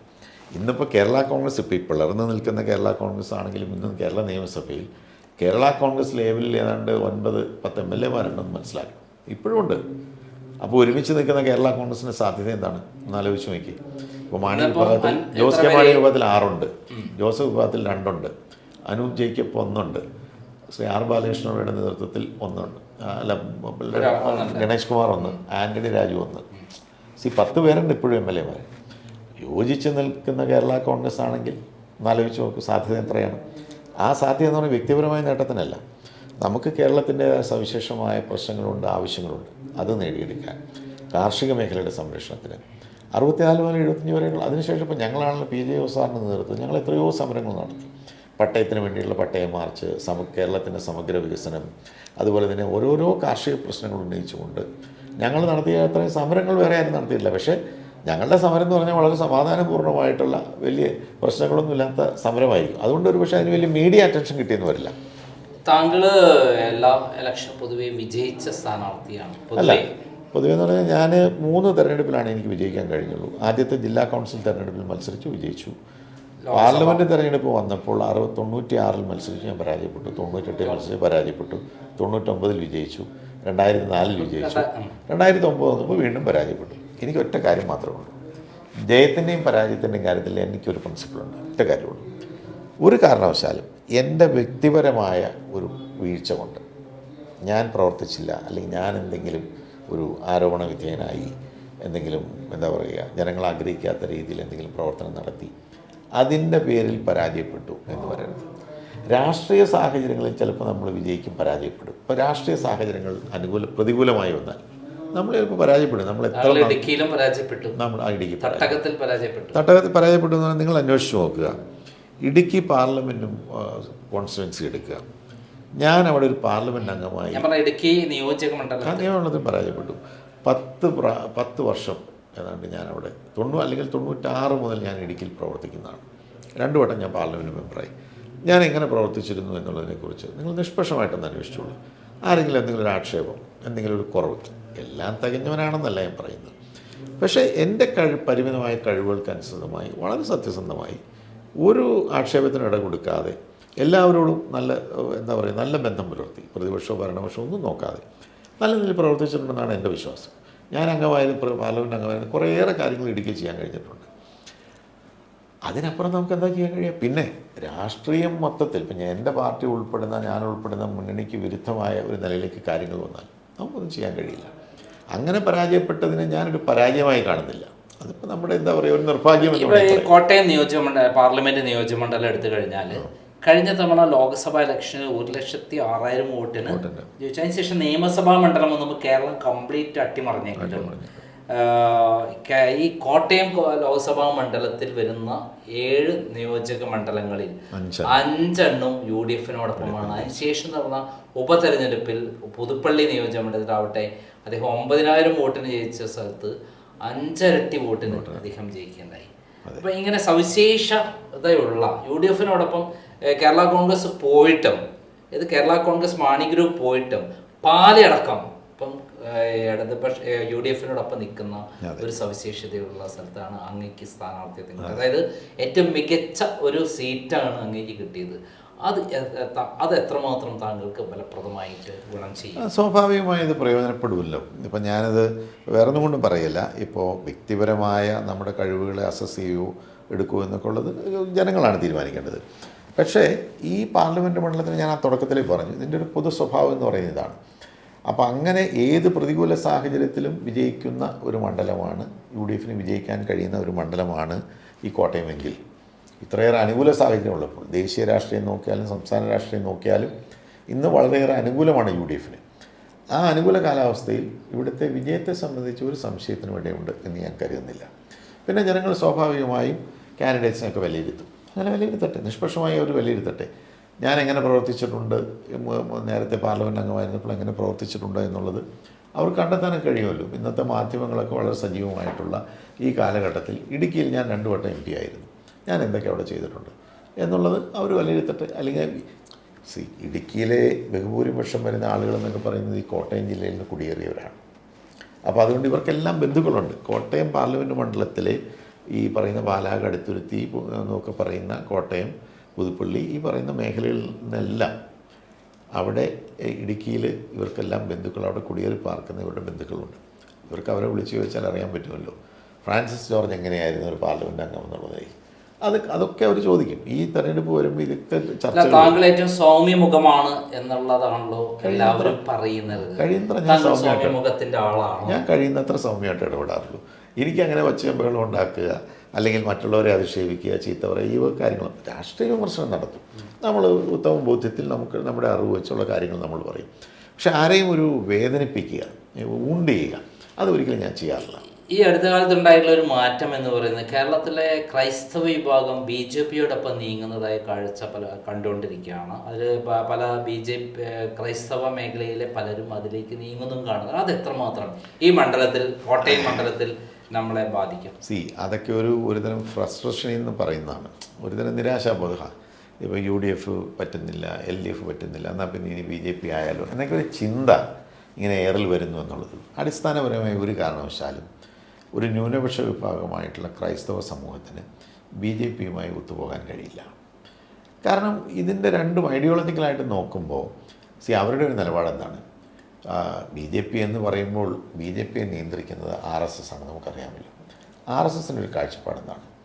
അവർ മതന്യൂനപക്ഷങ്ങളെയൊന്നും ആ രീതിയിലൊന്നും, നമ്മളീ പറയുന്ന ജനാധിപത്യ ഫ്രെയിംവർക്കിലൊന്നും മതന്യൂനപക്ഷങ്ങളെ അംഗീകരിക്കാൻ അവർ തയ്യാറല്ല. ന്യൂനപക്ഷങ്ങളുണ്ടെങ്കിൽ അവിടെ നിന്നും അവർ ന്യൂനപക്ഷങ്ങളാണ്, 1 or 2 അല്ലെങ്കിൽ ഡിഗ്രി കുറഞ്ഞ ഒരു നിലയിൽ അവർ നിന്നാൽ മതി എന്നുള്ള കാഴ്ചപ്പാടാണ് അവരുടേത്. അപ്പോൾ ആ ഒരു കാഴ്ചപ്പാടുമായി ഒത്തുപോകാൻ എങ്ങനെയാണ് പ്രത്യേകിച്ച് ക്രൈസ്തവ സമൂഹത്തിന് കഴിയുക? ഈ രാജ്യത്തിന് ഇത്രയേറെ സംഭാവന ചെയ്തിട്ടുള്ളൊരു സമൂഹം, ഒരു മൈക്രോസ്കോപ്പിക് മൈനോറിറ്റിയാണ് ക്രൈസ്തവ സമൂഹം എന്ന് പറയുന്നത്. ബിലോ 2%, അത്രയുള്ളൂ, അല്ലെങ്കിൽ 2+ സംതിങ്ങേ ഉള്ളൂ. അവർ പക്ഷേ ഈ രാജ്യത്തെ വിദ്യാഭ്യാസ രംഗത്ത്, ആതുര ശുശ്രൂഷ രംഗത്ത്, അതുപോലെ തന്നെ മറ്റ് വികസന കാര്യങ്ങളിലൊക്കെ ക്രൈസ്തവ വിഭാഗങ്ങൾ, എല്ലാ വിഭാഗങ്ങളും അവർ ചെയ്തിട്ടുള്ള സംഭാവന എന്ന് പറയുന്നത് ചെറുതല്ല. എല്ലാവരെയും ഉൾച്ചേർത്ത് പിടിക്കാൻ, ഇപ്പോൾ സമൂഹത്തിലെ ഏറ്റവും താഴെക്കടയിലുള്ളവരെ പലരും അധസ്ഥിതർ എന്ന് വിളിച്ച് ആക്ഷേപിക്കുന്നവരെ അങ്ങനെയൊന്നുള്ളതൊന്നും നോക്കാറില്ല. എല്ലാവരും ഒരു ഭീഷണി വരില്ല എന്നുള്ളതാണോ പറയുന്നത്? ഒരിക്കലും ഉണ്ടാവില്ല. അതായത് ആരെങ്കിലുമൊക്കെ എന്തെങ്കിലുമൊക്കെ നിലപാടെടുക്കും. ഉദാഹരണം PC ജോർജ്, അദ്ദേഹം ഇപ്പം ഇങ്ങനെ ഒരു നിലപാടെടുത്തു. അതുകൊണ്ട് ഇപ്പോൾ എന്ത് സംഭവിക്കുന്നതാണ്? ക്രൈസ്തവ സമൂഹം അദ്ദേഹത്തിൻ്റെ കൂടെ കൂടി പോകുമോ BJPയിലേക്ക്? ഒന്നും സംഭവിക്കില്ല. അദ്ദേഹം ഒരു ഭീഷണിയല്ല എന്നാണോ താങ്കൾ പറയുന്നത്? അദ്ദേഹത്തിനാണല്ലോ ഏറ്റവും അധികം ആളുകൾ സപ്പോർട്ട് ചെയ്ത് വരുന്നത്. എവിടെ? എല്ലാ മേഖലകളിൽ എവിടെ ചെന്നാലും PC ജോർജിനോടൊപ്പം ആളുകൾ തടിച്ചുകൂടുന്നു. എനിക്കറിയില്ല, അതിപ്പോൾ പ്രസംഗം മാത്രമല്ല അദ്ദേഹത്തിന്റെ മകൻ ഈ അടുത്ത കാലത്ത് ഷോൺ ജോർജ് പിണറായി വിജയനെതിരെ ശക്തമായ രൂപത്തിൽ കൊണ്ടുവന്ന മാസപ്പടി SFIO അന്വേഷണം അവർക്ക് വല്ലാത്തൊരു ക്രെഡിബിലിറ്റി ഉണ്ടാക്കിയിട്ടില്ലേ? അല്ല, അതൊക്കെ നല്ല കാര്യം. അപ്പം അങ്ങനെയുള്ള കാര്യങ്ങൾ വെളിച്ചത്ത് വരാൻ വേണ്ടിയിട്ട് പ്രവർത്തനങ്ങൾ നടത്തുന്ന നല്ല കാര്യം, അതിലൊന്നും ഞാൻ തെറ്റ് പറയുന്നില്ല. ഈ മണ്ഡലത്തിൽ ഇപ്പം തുഷാർ വെള്ളാപ്പള്ളി ആയിരിക്കും ഇലക്ഷൻ നിൽക്കുക എന്നുള്ളതാണ് നമുക്ക് പുറത്തു വരുന്ന വിവരം. അദ്ദേഹം ഇവിടെ 2 ക്രിസ്ത്യൻ സ്ഥാനാർത്ഥികളും ഒരു ഈഴവ സ്ഥാനാർത്ഥി എന്നുള്ള രൂപത്തിൽ വരുമ്പോൾ അത് എത്രമാത്രം നമ്മളെ ബാധിക്കും? അതിപ്പോൾ അവർക്കൊരു വോട്ട് ബാങ്ക് ഉണ്ടല്ലോ. ഇപ്പോൾ BDJS എന്ന് പറയുന്ന പാർട്ടിക്ക് വോട്ട് ബാങ്ക് ഉണ്ട്. അതിനനുസരിച്ചുള്ള വോട്ട് അവർക്ക് കിട്ടും. അതിനപ്പുറമുള്ള വോട്ടൊന്നും അവർ പിടിക്കുമെന്ന് ഞാൻ കരുതുന്നില്ല. പിന്നെ അതുകൊണ്ട് എന്ത് രാഷ്ട്രീയ നേട്ടം ആർക്കുണ്ടാകും എന്നുള്ളതിനെക്കുറിച്ച് നമുക്ക് കൃത്യമായി ഇപ്പോൾ ഒരു വിലയിരുത്തൽ സാധ്യമല്ല. ഇലക്ഷൻ കഴിഞ്ഞാൽ മാത്രമേ നമുക്കത് പറയാൻ കഴിയുള്ളൂ. അവരിപ്പോൾ എന്താണെങ്കിലും ഒരു കാര്യം എനിക്ക് ഉറപ്പുണ്ട്, UDFന് അനുകൂലമായിട്ടുള്ള ആ ഒരു വോട്ടുകൾ അതൊരു കാരണവശാലും അദ്ദേഹം പിടിക്കുമെന്ന് ഞാൻ കരുതുന്നില്ല. അദ്ദേഹത്തിന് അത് നേടാൻ കഴിയുമെന്ന് തോന്നുന്നില്ല. കാരണം UDF അനുകൂലികളായിട്ടുള്ള അല്ലെങ്കിൽ നിഷ്പക്ഷരായിട്ടുള്ള വോട്ടർമാർ ഈ കാര്യങ്ങളെ വിലയിരുത്തിയല്ലേ വോട്ട് ചെയ്യുന്നത്. അപ്പോൾ ദേശീയ തലത്തിൽ അദ്ദേഹത്തിൻ്റെ സഖ്യം എന്ന് പറയുന്നത് BJPയുമായിട്ടാണ്. BJPയുടെ ആശയങ്ങളോട് പൊരുത്തപ്പെടാത്തവർ, അവർ ഏത് വിഭാഗത്തിൽപ്പെട്ടവരായിക്കൊള്ളട്ടെ, അവർക്ക് എങ്ങനെയാണ് അദ്ദേഹത്തിന് വോട്ട് ചെയ്യാൻ കഴിയുക? അതേസമയം ഈ പറയുന്ന അവർക്കുള്ള നിലവിലുള്ള ആ പ്രസ്ഥാനത്തിനുള്ള വോട്ട് ബാങ്ക് ആ വോട്ടുകൾ അദ്ദേഹത്തിന് ലഭിച്ചേക്കും. പക്ഷേ അതൊന്നും ഇലക്ഷനെ കാര്യമായി ബാധിക്കും എന്ന് ഞാൻ കരുതുന്നില്ല. തോമസ് ചാഴിക്കാട് അദ്ദേഹം കഴിഞ്ഞ 5 വർഷത്തെ കോട്ടയത്ത് പ്രവർത്തിച്ചതിൻ്റെ ജനങ്ങളിലുള്ള ഒരു വിശ്വാസം, MP എന്നുള്ള നിലയിൽ ജനങ്ങളിലേക്ക് ഇറങ്ങിച്ചെന്ന് ജനങ്ങൾക്ക് വേണ്ടി എല്ലാം ചെയ്തിട്ടുള്ള ഒരു ആത്മവിശ്വാസവുമായിട്ടുള്ള ഇറങ്ങുന്നത്, അതൊരു വോട്ടായി മാറാൻ സാധ്യതയില്ല? അല്ല, അദ്ദേഹം ചെയ്തിട്ടുണ്ടെങ്കിൽ താങ്കൾ എങ്ങനെയാണ് അദ്ദേഹത്തെ വിലയിരുത്തുന്നത്? എനിക്കറിയില്ല. അപ്പം അദ്ദേഹത്തിൻ്റെ താങ്കളെ ഇറങ്ങുമ്പം താങ്കൾ ഇതൊന്നും പഠിക്കുന്നില്ലേ? ഞാൻ പഠിക്കുന്നുണ്ട്. താങ്കൾ പഠിച്ചിടത്തോളം അദ്ദേഹത്തെ പഠിച്ചിടത്തോളം ഇപ്പോൾ ജനങ്ങൾ ഇതുവരെ അദ്ദേഹം എന്തെങ്കിലും സബ്സ്റ്റാൻഷ്യലായിട്ട് ഇപ്പോൾ കോട്ടയം പാർലമെൻറ്റ് മണ്ഡലത്തിലൊരു പ്രവർത്തനം നടത്തിയെന്ന് ഇതുവരെ ആരും പറഞ്ഞിട്ടില്ല. എനിക്കറിയില്ല. ഞാൻ അന്വേഷിച്ചിട്ടും എനിക്കൊന്നും അറിയാൻ കഴിഞ്ഞില്ല. 2 കാര്യങ്ങളാണ് അദ്ദേഹം എടുത്തു പറയുന്നത്. ഒന്ന്, അദ്ദേഹം MP ഫണ്ട് 100% ചെലവഴിച്ചു. 2, ഇവിടുത്തെ ഒരു പാസ്പോർട്ട് ഓഫീസ് അത് മാറ്റി സ്ഥാപിച്ചു എന്നുള്ളതാണ് യാഥാർത്ഥ്യം. പാസ്പോർട്ട് സേവാ കേന്ദ്രം അതൊരു ഘട്ടത്തിൽ പ്രവർത്തിച്ചുകൊണ്ടിരുന്നു. ആ കെട്ടിടത്തിൽ നിന്ന് മാറ്റി പുതിയ ഉറപ്പുള്ള കുറച്ചുകൂടി വിശാലമായ സൗകര്യമുള്ള ഒരു കെട്ടിടത്തിലേക്ക് മാറ്റി. ഈ 2 കാര്യങ്ങളാണ് അദ്ദേഹം പ്രധാനമായിട്ട് അവകാശപ്പെടുന്നതായി, അല്ലെങ്കിൽ അദ്ദേഹത്തിൻ്റെ ഒരു പ്രവർത്തനമായി അദ്ദേഹം എടുത്ത് കാണിക്കുന്നത്. അത് നല്ല കാര്യം, ഞാനതൊന്നും മോശമായിട്ട്പ്പെടുത്തി പറയുകയല്ല. MP ഫണ്ട് എന്നുള്ളത് ഞാൻ MP ആയിരുന്നപ്പോൾ ഞാനും 100% ചെലവഴിച്ചിട്ടുണ്ട്. 100% ചെലവഴിച്ചിട്ടുണ്ട്. ഞാൻ MP ആയിരുന്നപ്പോൾ ഇടുക്കിക്ക് വേണ്ടി ഒരു പ്രത്യേക കാർഷിക പാക്കേജ് 1224 കോടി രൂപയുടെ കാർഷിക പാക്കേജ് നേടിയെടുക്കുകയുണ്ടായി. ഇടുക്കിയിൽ ഞാൻ MP ആയിരുന്നപ്പോൾ ഒരു കേന്ദ്രീയ വിദ്യാലയം സ്ഥാപിച്ചു. കേന്ദ്രീയ വിദ്യാലയം അങ്ങനെയൊക്കെ അറിയാമല്ലോ, അത് കേന്ദ്ര പൊതുമേഖല സ്ഥാപനങ്ങളുടെ അടുത്ത് മാത്രം കൊടുക്കുന്നതാണ്. അവിടെ അങ്ങനെയൊന്നുമില്ല. എങ്കിൽ പോലും അന്നത്തെ ഒരു സൗകര്യം, ഞാൻ HRD കമ്മിറ്റി സ്റ്റാൻഡിംഗ് കമ്മിറ്റിയിൽ അംഗമായിരുന്ന ആ സൗകര്യം ഉപയോഗിച്ചാണത് പ്രത്യേകമായി വാങ്ങിയെടുത്തത്. ഇടുക്കിയിൽ ഉദ്യാന പദ്ധതി, ഇടുക്കി പോയി ആർച്ചഡാം കണ്ടിട്ടുള്ള അതിൻ്റെ സൈഡ് ചെറുതോണി മുതൽ അവിടെ വരെ കാട് പിടിച്ച് കിടക്കുക. അവിടെ ഒരു ഉദ്യാന പദ്ധതിക്ക് രൂപം കൊടുത്ത് അതിൻ്റെ ഫസ്റ്റ് ഫേസ് 25 കോടി രൂപ അന്ന് കേന്ദ്ര ടൂറിസം വകുപ്പ് അനുവദിച്ചായിരുന്നു. അതിൻ്റെ ഇപ്പോൾ ഒരു റിസപ്ഷൻ ഏരിയയുടെ പണി പൂർത്തിയാക്കുമ്പോഴാണ് ഞാൻ സ്ഥാനം ഒഴിയുന്നത്. ആ ഒരു പ്രവർത്തനം തുടങ്ങി. ഇടുക്കിയിലാണ് രാജീവ് ഗാന്ധി ഗ്രാമീണ വൈദ്യുതീകരണ പദ്ധതി, 1ാം UPA ഗവൺമെൻറ് തുടക്കം കുറിച്ചാണ് ഗ്രാമങ്ങളെ വൈദ്യുതീകരിക്കാൻ. കേരളത്തിൽ ഇടുക്കി ജില്ലയിൽ മാത്രമാണ് നടപ്പിലാക്കിയത്. പിന്നെ വീണ്ടും ഈ പറയുന്ന ഇടുക്കിയിൽ ഒരു എയർപോർട്ട് സ്ഥാപിക്കണമെന്നൊരു പ്രോജക്റ്റ് ഉണ്ട്. എന്തിനാണെന്ന് വെച്ചാൽ ടൂറിസ്റ്റുകൾക്ക് നേരിട്ട് ഇടുക്കിയിൽ വന്നിറങ്ങാനുള്ള സൗകര്യം. ഈ ചാർട്ടേഡ് ഫ്ലൈറ്റിലൊക്കെ ടൂറിസ്റ്റുകൾ വരും. അങ്ങനെ ടൂർ ഓപ്പറേറ്റേഴ്സ് അവരെ കൊണ്ടുവരും. ഇവിടെ ഇപ്പോൾ നെടുമ്പാശ്ശേരിയിലോ തിരുവനന്തപുരത്ത് ഇറങ്ങി 4-5 മണിക്കൂർ യാത്ര ചെയ്ത് വേണം തേക്കടി ഇവിടെയൊക്കെ വരാനായിട്ട്. അപ്പോൾ ടൂറിസ്റ്റുകൾക്ക് നേരിട്ട് വരാൻ കഴിയുന്ന രീതിയിൽ ചാർട്ടേഡ് ഫ്ലൈറ്റ്സിന് ഇറങ്ങാൻ കഴിയുന്നൊരു എയർപോർട്ട്. ഇടുക്കിയിലെ കാർഷിക ഉൽപ്പന്നങ്ങൾ ഗൾഫ് രാജ്യങ്ങളിലേക്കൊക്കെ കയറ്റി അയക്കാനുള്ള കാർഗോ ഫ്ലൈറ്റുകൾ തുടങ്ങും.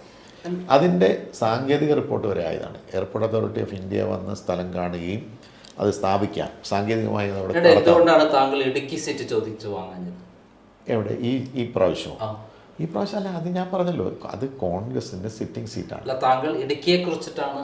അല്ല, ഞാൻ മനസ്സിൽ വെച്ചുകൊണ്ട് പറഞ്ഞതല്ല, ഞാൻ നടത്തിയ പ്രവർത്തനങ്ങളെക്കുറിച്ച് പറഞ്ഞതാണ്. അതേ പ്രവർത്തനങ്ങൾ ഞാൻ MP ആയി കഴിഞ്ഞാൽ കോട്ടയത്ത് നിങ്ങൾ കാത്തിരിക്കുക, എന്തൊക്കെ പ്രവർത്തനങ്ങൾ ഞാൻ ഇവിടെ നടത്തുമെന്നുള്ളത് നിങ്ങൾ കാത്തിരുന്ന് കാണുക. ഈ കോട്ടയത്തേക്ക് കടക്കുമ്പോൾ ഈ കോൺഗ്രസിനുള്ളിൽ ഈ കേരള കോൺഗ്രസ് ജോസഫ് ഗ്രൂപ്പ് ഇങ്ങനെ പിളർന്ന് പിന്നെയും തകർന്ന് ഇങ്ങനെ പോയിക്കൊണ്ടിരിക്കുന്ന ഒരു കാലാവസ്ഥയിലൂടെ പോവാണ്. മറുഭാഗവും തകർന്നുണ്ട്. അങ്ങനെ കേരള കോൺഗ്രസ് ജോസഫ് ഗ്രൂപ്പിന് ഈ സീറ്റ് കൊടുത്തതിൽ കോൺഗ്രസ്സുകാരുടെ വലിയ അമർഷമുണ്ടെന്ന് പറയുന്നത് ഒരമർഷവും. നിങ്ങളതാണ് മനസ്സിലാക്കേണ്ടത്. അതാണ് കോൺഗ്രസ് പാർട്ടിയുടെ ഒരു മഹത്വം. എല്ലാ ഘടകകക്ഷികളെയും പരിഗണിക്കേണ്ട എല്ലാ ഘടകകക്ഷികളെയും പരിഗണിക്കണം. ഇപ്പം ഞങ്ങളുടെ പാർട്ടിയുടെ ഒരു ശക്തി നോക്കി ഞങ്ങൾക്ക് സീറ്റ് തന്നതെന്ന് ഞാൻ പറയുന്നില്ല. പക്ഷേ ഞങ്ങൾക്കൊരു സീറ്റുണ്ടായിരുന്നു. കേരള കോൺഗ്രസ്സിന് ഒരു പാർലമെൻറ്റ് സീറ്റുണ്ടായിരുന്നു. ഞങ്ങൾക്കൊരു കാലഘട്ടത്തിൽ 3 പാർലമെൻറ്റ് സീറ്റ് വരെ ഉണ്ടായിരുന്നു. ഒരു രാജ്യസഭാ സീറ്റുണ്ടായിരുന്നു. അതിൽ നിന്നൊക്കെ ഞാൻ പറഞ്ഞല്ലോ, ഈ പ്രശ്നങ്ങളൊക്കെ വന്ന് ഈ പിളർപ്പുകളൊക്കെ വന്ന പശ്ചാത്തലത്തിൽ ഞങ്ങൾക്ക് കുറച്ച് ശക്തി ശോഷണമുണ്ടായി എന്നുള്ളത് ഞാൻ അംഗീകരിക്കുന്നു. പക്ഷേ എങ്കിലും ഞങ്ങളെ പരിഗണിക്കണമെന്നുള്ള വളരെ ഉദാരമായൊരു മനസ്ഥിതി കോൺഗ്രസ് പാർട്ടി സ്വീകരിച്ചു. താങ്കൾക്ക് സീറ്റ് തരാൻ കാരണം വ്യക്തി എന്ന നിലയിൽ താങ്കൾ എല്ലാവരുടെയും ബഹുമാനീയനായ ഒരു വ്യക്തിത്വം ആണ്, അല്ലാതെ കേരള കോൺഗ്രസ് ജോസഫ് ഗ്രൂപ്പിൻ്റെ ഒരു മേന്മ കൊണ്ടല്ല എന്നുള്ളൊരു പ്രചരണമുണ്ട്. എന്താണ്? അതൊക്കെ വെറും പ്രചരണമാണ്. അത് വെറും പ്രചരണമാണ്. ഞാൻ പറഞ്ഞല്ലോ, ഞങ്ങളുടെ പാർട്ടിക്ക് ഒരു സീറ്റ് തരണം. ഇപ്പോൾ ഇപ്പം ഞങ്ങൾക്ക് മത്സരിക്കാവുന്നൊരു സീറ്റാണ്, ഞാനും അംഗീകരിക്കുന്നു. പക്ഷേ ഇടുക്കിയിൽ അവിടെ കോൺഗ്രസ് വിജയിച്ച് നിൽക്കുകയാണ്. അവിടെ ഒരു സ്ഥാനാർത്ഥി കോൺഗ്രസിൻ്റെ സിറ്റിംഗ് MP ഉണ്ട്. സിറ്റിംഗ് സീറ്റുകൾ ഒരിക്കലും നമ്മൾ ക്ലെയിം ചെയ്യാറില്ല, നമ്മൾ ആവശ്യപ്പെടാറില്ല. അതല്ലെങ്കിൽ പരസ്പരം അങ്ങനൊരു ധാരണ ഉണ്ടാവണം. പക്ഷേ അവിടെ കോൺഗ്രസ് പാർട്ടിക്ക് അവിടെ തുടരണമെന്ന് ആഗ്രഹിക്കുന്നു. ഞങ്ങളതൊക്കെ ഒരു വിഷയം ചോദിച്ചിട്ടേ ഇല്ല. അപ്പോൾ ഇന്ന് വേക്കൻ്റ് ആയിട്ടുള്ള UDFൽ അവൈലബിൾ ആയിട്ടുള്ള സീറ്റ്, ഞങ്ങൾക്ക് മത്സരിക്കാവുന്ന ഒരു സീറ്റാണ് കോട്ടയം. അത് സംബന്ധിച്ച് ഒരു തർക്കവും ഉണ്ടായാലും ഒരു പ്രശ്നം ആരെങ്കിലുമൊക്കെ ഒരു പ്രസ്താവനയൊക്കെ ഇറക്കി കാണും. അതിനപ്പുറം കോൺഗ്രസ് നേതൃത്വം ഒരേ മനസ്സോടുകൂടി എടുത്ത തീരുമാനമാണ് കേരള കോൺഗ്രസിനെ അക്കോമഡേറ്റ് ചെയ്യണം, അതിന് കോട്ടയം സീറ്റ്. ഞങ്ങളത് സന്തോഷപൂർവ്വം സ്വീകരിച്ചു. ഇന്ന് കോൺഗ്രസ് പാർട്ടി UDFൻ്റെ സ്ഥാനാർത്ഥി എന്നുള്ള നിലയിലും ഒരു പടി കൂടി കടന്നു പറഞ്ഞാൽ കോൺഗ്രസിൻ്റെ സ്ഥാനാർത്ഥി എന്നുള്ള നിലയിലും ഉമ്മൻചാണ്ടിയുടെ മകൾ എന്നെ കാണുന്നത്. ഉമ്മൻചാണ്ടിയുടെ മകൾ ഈ സീറ്റ് കൊടുക്കണം എന്നുള്ള വലിയ ഒരു താല്പര്യം എല്ലാ ഭാഗത്തുണ്ട്. ഈ തിരുവഞ്ചൂർ രാധാകൃഷ്ണൻ ആ കാര്യം പറയുകയും ചെയ്തിരുന്നു. അല്ല, അത് പറഞ്ഞത് എന്താണെന്നറിയാമോ? ഉമ്മൻചാണ്ടിയുടെ മകൾ എന്ന് പറയുമ്പോൾ അച്ചൂമ്മനല്ലേ? അച്ചൂമ്മൻ നല്ല കാൻഡിഡേറ്റ്. ഞാനും പറയുന്നു അച്ചൂമ്മൻ നല്ല കാൻഡിഡേറ്റാണ്, ഒരു സംശയം അക്കാര്യത്തിലില്ല. ഉമ്മൻചാണ്ടി സാറിൻ്റെ മകൾ എന്നുള്ള നിലയിൽ മാത്രമല്ല, വ്യക്തിപരമായി തന്നെ നല്ല മിടുക്കിയും കഴിവുള്ള ആളുമാണ്. ഒരു സ്ഥാനാർത്ഥിയായി മത്സരിക്കാൻ എന്തുകൊണ്ടും യോഗ്യയും കഴിവുള്ള ആളാണ്. പക്ഷേ കോൺഗ്രസ് പാർട്ടി എടുത്ത നിലപാട് എന്താണ്? അങ്ങനെ ഒരു സാധ്യത ഉണ്ടായിട്ട് പോലും ഒരു ഘടകകക്ഷിയെ പരിഗണിക്കണം എന്നുള്ള തീരുമാനത്തിൻ്റെ അടിസ്ഥാനത്തിൽ ഇങ്ങനൊരു പ്രശ്നമേ വന്നില്ല. അതൊരു സ്പെക്കുലേഷനാണ്. അവർ ഒരിടത്തും സീറ്റ് എനിക്ക് മത്സരിക്കണമെന്ന് ആഗ്രഹം പ്രകടിപ്പിച്ചതായിട്ട് എൻ്റെ അറിവിലില്ല. കോൺഗ്രസ് പാർട്ടി അങ്ങനെ ചിന്തിച്ചതായിട്ടും എൻ്റെ അറിവില്ല. ആളുകളും മാധ്യമങ്ങളും ഒക്കെ ഇങ്ങനെ അഭിപ്രായങ്ങൾ പറഞ്ഞു എന്നുള്ളത് മാത്രമേ ഉള്ളൂ. ഈ മണ്ഡലത്തിലേക്ക് വർക്കിലേക്ക് താങ്കൾ ഇറങ്ങിക്കഴിഞ്ഞു. 10 ദിവസമായി താങ്കൾ ഈ മണ്ഡലം മുഴുവൻ ഇറങ്ങി പ്രവർത്തനം നടത്തും. താങ്കൾ എന്താണ് ജനങ്ങളുടെ വികാരം? ജനങ്ങളുടെ വികാരം എന്ന് പറഞ്ഞാൽ ഐക്യജനാധിപത്യ മുന്നണിക്ക് അനുകൂലമാണ്. ഇന്ന് കേന്ദ്രത്തിലെ ഗവൺമെൻറ്റിൻ്റെ നിലപാടുകളോടും പ്രത്യേകിച്ച് കേരളത്തിലെ LDF സർക്കാരിൻ്റെ നിലപാടുകളോടും അല്ലെങ്കിൽ അവരെടുത്തിട്ടുള്ള സമീപനങ്ങളോടുമൊക്കെ ജനങ്ങൾക്ക് കടുത്ത എതിർപ്പാണ്. ഞാനിത് വെറുതെ ഒരു വിമർശനത്തിന് വേണ്ടി പറയുന്നത്, നിങ്ങൾ ജനങ്ങളോട് ചോദിച്ചാലും പറയും. അങ്ങേയറ്റത്തെ പ്രതിഷേധവും എതിർപ്പുമാണ്. അപ്പോൾ സ്വാഭാവികം നമ്മുടെ ജനാധിപത്യ വ്യവസ്ഥയിൽ ജനങ്ങൾക്ക് അവരുടെ അഭിപ്രായം പ്രകടിപ്പിക്കാനുള്ളൊരു വേദിയാണ് ഇലക്ഷൻ. അതിലവരത് പ്രകടിപ്പിക്കും. ഈ പിണറായി വിജയൻ്റെ അഴിമതികളെക്കുറിച്ചും അദ്ദേഹത്തിൻ്റെ മകളെ അഴിമതികളെക്കുറിച്ചുള്ള കാര്യങ്ങൾ ഈ മണ്ഡലത്തിൽ എത്രമാത്രം എഫക്റ്റീവാണ്? എനിക്ക് തോന്നുന്നു നമ്മുടെ ജനങ്ങളെല്ലാവരും നിത്യം പത്രങ്ങൾ വായിക്കുന്നവരും മാധ്യമങ്ങൾ ശ്രദ്ധിക്കുന്നവരുമാണ്. നിരന്തരമായി ഇത് വെറുതെ ആരോപണമല്ലല്ലോ. ഈ ഒരു ബാക്കി കാര്യങ്ങളൊക്കെ വെറുതെ ആരോപണമായിട്ടാണ് വരുന്നത്. ഇതങ്ങനല്ല. പിണറായി വിജയൻ്റെ മകൾ ശ്രീമതി വീണ വിജയൻ ഈ പറയുന്ന മാസപ്പടി വാങ്ങി എന്ന് പറയുന്നത് വെറും ഒരു ആരോപണമല്ല. അതൊരു സെമി ജുഡീഷ്യൽ ഡോക്യുമെൻ്റാണ്. ഇൻകം ടാക്സ് ഡിപ്പാർട്ട്മെൻറ്റിൻ്റെ ഇൻ്ററീം സെറ്റിൽമെൻറ്റ് ബോർഡ് എന്ന് പറഞ്ഞാൽ അത് റിട്ടയർഡ് ജഡ്ജസ് ഇരിക്കുന്ന ഒരു സമിതിയാണ്.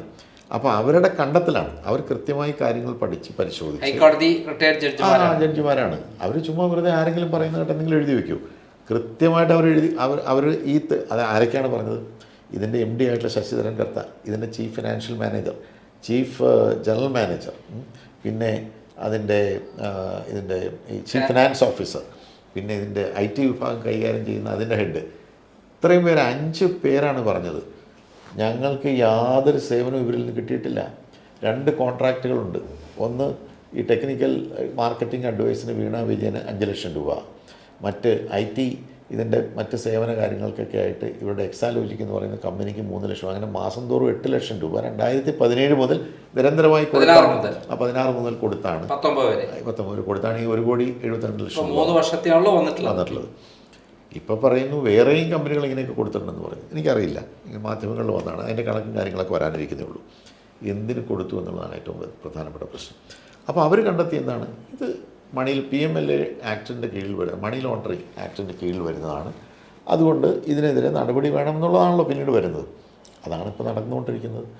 അത് പ്രതിപക്ഷം പറഞ്ഞതോ അല്ലെങ്കിൽ നമ്മുടെ MLA മാത്യു കൊല്ലനാട് ഉണ്ടാക്കിയെടുത്തതല്ല. അങ്ങനൊരു ഗുരുതരമായ ഒരു ആരോപണം വന്നിട്ട് ഇതിനെ നിഷേധിക്കുന്നുണ്ടോ അദ്ദേഹമോ? അല്ലെങ്കിൽ കൊള്ളാം, അവർ വെറുതെ ഒരു വ്യക്തിഹത്യ നടത്തുന്നതിന് വേണ്ടിയിട്ട് കേന്ദ്ര ഏജൻസിയാണ് ഞങ്ങളെ ആക്ഷേപിക്കുകയാണെന്നുണ്ടെങ്കിൽ കോടതി പോകണം. ഞാൻ പറഞ്ഞു മാനനഷ്ടത്തിന് കേസ് കൊടുക്കണം. എന്തെല്ലാം നമുക്ക് അവന്യൂസ് നമുക്കുണ്ട് നിയമപരമായിട്ടുള്ള, അതൊന്നും അവർ ചെയ്യുന്നില്ലല്ലോ. ഇപ്പോൾ കേസ് അന്വേഷണം പാടില്ല എന്ന് പറഞ്ഞാൽ ഇപ്പോൾ ഫൈനലി ഇപ്പോൾ പോയിട്ടുള്ളത്. അപ്പോൾ ഇതൊക്കെ ജനങ്ങൾ കാണുകയില്ലേ, ജനങ്ങൾക്ക് മനസ്സിലായില്ലേ? അതായത് 2005 ഞാനാണ് ലാവ്ലിംഗ് കേസിൽ CBI അന്വേഷണം ആവശ്യപ്പെട്ട് ഹൈക്കോടതി കൊടുക്കുകയും പിന്നെ CBI അന്വേഷണം വരികയും പിന്നെ ഹൈക്കോടതി നിരീക്ഷണത്തിൽ കേസ് വരികയും പിണറായി വിജയനെ പ്രതിയാക്കുകയും ഒക്കെ ചെയ്തു 2009. ഇപ്പം 2024 15 വർഷം പിന്നിട്ടു. എന്നിട്ടും അദ്ദേഹത്തെ തൊടാൻ പോലും ആർക്കും പറ്റിയില്ല. സുപ്രീം കോടതിയിൽ അടക്കം കേസുണ്ടായിട്ട് പോലും അട്ടിമറിക്കാൻ അഡ്ജസ്റ്റ്മെൻറ്റ് രാഷ്ട്രീയം നടക്കുന്നൊരു കാലഘട്ടമാണ്. അപ്പോൾ അദ്ദേഹത്തിനെതിരെയുള്ള ഈ ആരോപണങ്ങൾക്ക് എല്ലാം തന്നെ അദ്ദേഹം ഇപ്പോഴും സുരക്ഷിതനാണെന്നല്ലേ എൻ്റെ അർത്ഥം? അല്ലേ, ഇപ്പം എങ്ങനെ വരുമെന്ന് നമുക്ക് പറയാൻ കഴിയില്ല, പ്രവചിക്കാനൊന്നും കഴിയില്ല. പക്ഷേ ഒരു കാര്യമുണ്ട്, കാലം എത്ര ചെന്നാലും എന്താ പറയുക, ഏത് കുറ്റവാളിയും നിയമത്തിൻ്റെ 1000 സ്വർണ്ണപാത്രങ്ങൾ മൂടി വെച്ചാലും സത്യമായി വരും എന്നൊക്കെ നമുക്കുണ്ട്. പഴഞ്ചൊല്ലുകൾ അതിനെയൊക്കെ മറികടന്നിട്ടുണ്ട്. ഇതിനൊക്കെ കാരണം ഇവിടുത്തെ പ്രതിപക്ഷം അനങ്ങാതിരിക്കുന്നത് കൊണ്ടല്ല. മുമ്പ് ഒരു മാർക്സിസ്റ്റ് ഇത് പ്രതിപക്ഷത്തുള്ള നമ്മൾ UDF ആണ് ഭരിക്കുന്നതെങ്കിൽ ഇപ്പോൾ CPM വെറുതെ ഇരിക്കുമായിരുന്നു. പിന്നെ എന്തുകൊണ്ടാണ് കേരള കോൺഗ്രസും താങ്കളെ പോലുള്ള ബഹുമാന്യരായ ഈ അഴിമതിക്കെതിരെ പോരാട്ടം നടത്തുന്ന ആൾക്കാരൊക്കെ ഉണ്ടായിട്ടും എന്തുകൊണ്ടാണ് താങ്കൾ ഇതാണ് പ്രശ്നം. ഇത് ഇന്ന് നമ്മുടെ സമൂഹത്തിൽ വന്നിട്ടുള്ള വലിയൊരു പ്രശ്നം ഇതാണ്. എന്നോടും പലരും ചോദിച്ചിട്ടുണ്ട്, ഇത്രയൊക്കെ അവസരങ്ങളുണ്ട്, നിങ്ങൾ ഇന്ന് പ്രതിപക്ഷം നിങ്ങൾ എന്തുകൊണ്ട് ഇത് ഉപയോഗിക്കുന്നില്ല എന്ന് ചോദിച്ചിട്ടുണ്ട്. എന്താണ് ഉപയോഗിക്കാത്തത്? നിയമസഭയിൽ ഈ കാര്യങ്ങൾ ഉന്നയിക്കുന്നു, പുറത്തുന്നയിക്കുന്നു, കോടതിയിൽ നിയമപരമായി കേസ് ഫൈറ്റ് ചെയ്യുന്നു. ആകെപ്പാടെ ചെയ്യാത്തതെന്നാണ് UDF. അക്രമ സമരങ്ങൾ നടത്തുന്നില്ല. CPM ചെയ്യുന്നത് പോലെ അക്രമ സമരങ്ങൾ നടത്തുന്നില്ല. നമ്മളിപ്പോൾ 2 വട്ടം സെക്രട്ടേറിയറ്റ് വളയിൽ എന്തോരം പ്രാദേശികമായ എന്തെല്ലാം സമരങ്ങൾ, എന്തെല്ലാം പരിപാടികൾ. യുവജന വിഭാഗങ്ങൾ എത്രയോ മർദ്ദനങ്ങൾ ഏറ്റുവാങ്ങും ഈ ഇങ്ങനെയുള്ള സമരങ്ങളുമായി ബന്ധപ്പെട്ട്. അതിനപ്പുറമുള്ള ഒരു ഭീകരമായ ഒരു അക്രമം നടത്തുക എന്നുള്ളതല്ലോ. നമ്മൾ ഗാന്ധിജി നടത്തിയിട്ടുള്ള അക്രമ സമരമല്ലല്ലോ, അഹിംസാ സമരം. കോൺഗ്രസിന്റെയും അതേപോലെ കേരള കോൺഗ്രസ് എന്തുകൊണ്ട് അത്തരം തുടർച്ചയായിട്ടുള്ള സമരങ്ങൾ ഇവിടെ നടത്തിയിട്ടില്ല? സമരം ഇപ്പോഴും നടന്നുകൊണ്ടിരിക്കുകയാണ്. ഇപ്പോൾ നമ്മൾ ഈ നടന്ന എല്ലാം ഓരോ ക്യാമ്പയിൻ്റെ ഭാഗമല്ലേ. നിരന്തരമായി ഇപ്പോൾ തന്നെ സമരാഗ്നി എന്ന് പറഞ്ഞ ജാഥ നടന്നു. എന്ത് വലിയ മൊബിലൈസേഷനായിരുന്നു, ഇത്ര വലിയ ആളുകളാണ് കൂടിയത്. ആ ജാഥയിൽ മുഴുവൻ ഉന്നയിക്കുന്നത്, ജനങ്ങളോട് പറയുന്നത് ഈ വിഷയങ്ങളെല്ലാം അല്ലേ. അല്ല നിങ്ങൾ പോയി എന്താ പറയുക അക്രമം കാണിക്കുക എന്ന് പറയുന്നില്ല. അതിനപ്പുറം ഇതാണ് ഈ സംസ്ഥാനം നടന്നുകൊണ്ടിരിക്കുന്നത്, ഇതിനെതിരെ ശക്തമായി പ്രതികരിക്കണം. അത് പ്രതികരിക്കാനുള്ള ഒരു അവസരമാണ് ഇപ്പോൾ ഈ തെരഞ്ഞെടുപ്പ് വരുന്നത്. ആ തെരഞ്ഞെടുപ്പിൽ ഈ ആഹ്വാനം കേട്ട് ജനങ്ങൾ തീർച്ചയായിട്ടും പ്രതികരിക്കുമെന്ന് ഞങ്ങളുടെ പ്രതീക്ഷ. ഈ കോട്ടയത്തെ ഏറ്റവും പ്രധാനപ്പെട്ട ഇഷ്യൂ എന്താണ്? ഇലക്ഷനിൽ ഏറ്റവും പ്രധാനപ്പെട്ട ഇഷ്യൂ? കോട്ടയത്ത് പല ഇഷ്യൂസ് ഉണ്ട്. കോട്ടയത്ത് ഇപ്പോൾ ഒന്ന് കാർഷിക പ്രശ്നങ്ങൾ തന്നെയാണ്. കോട്ടയം എന്ന് പറയുന്നത് റബ്ബറിൻ്റെ ഒരു ഹെഡ് ക്വാർട്ടേഴ്സ് എന്നാണല്ലോ വിശേഷിപ്പിക്കുന്നത്. കോട്ടയത്തിന് 3 കാര്യങ്ങൾ, 3 L-ആണ്. അത് ലാറ്റക്സ്, ലേക്സ്, ലെറ്റേഴ്സ് എന്നാണ് പറയുന്നത്. അപ്പോൾ ഈ റബ്ബറിൻ്റെ വിഷയം തന്നെ എടുത്താൽ റബ്ബർ കർഷകരോട് കാണിച്ചിട്ടുള്ളൊരു വഞ്ചന, അത് കേന്ദ്ര ഗവൺമെൻറ് ആണെങ്കിലും സംസ്ഥാന ഗവൺമെൻറ് ആണെങ്കിലും ഈ 2 കൂട്ടരും ചെയ്യുന്നത് റബ്ബർ കർഷകരെ പാടെ വാങ്ങിക്കുക. റബ്ബർ കർഷകരെന്ന് പറയുമ്പോൾ ഇന്നിപ്പോൾ കർണാടകത്തിൽ കുറച്ചുണ്ട്, തമിഴ്നാട്ടിലുണ്ട്, വടക്ക് കിഴക്കൻ മേഖലയിൽ ഇല്ല എന്ന് ഞാൻ പറയില്ല. പക്ഷേ ഏതാണ്ട് 11.5 ലക്ഷം വരുന്ന റബ്ബർ കർഷകർ 12 ലക്ഷത്തിൽ കേരളത്തിലാണ്. അതും ചെറുകിട ഇടത്തരം നാമമാത്ര കർഷകരാണ്. ഇവിടെ വൻകിടക്കാരെന്ന് പറയുന്നത് ഒരു 250 വൻകിട എസ്റ്റേറ്റുകൾ മാത്രമേ ഉള്ളൂ കേരളത്തിൽ. ബാക്കി മുഴുവൻ ചെറുകിട കർഷകരാണ്. അവരാണ് ഈ രാജ്യത്തെ ലോകത്തിലെ ഒരു വൻകിട റബ്ബർ ഉൽപ്പാദക രാഷ്ട്രമാക്കി മാറ്റിയത്. നമുക്ക് 4-മോ 5-മോ 6-മോ നമ്മുടെ സ്ഥാനം ഇപ്പോൾ. അപ്പോൾ അവർ ഈ നടത്തിയ അധ്വാനം എന്ന് പറയുന്നത് അതൊരു ചെറിയതായ വില കുറച്ച് കാണാമോ?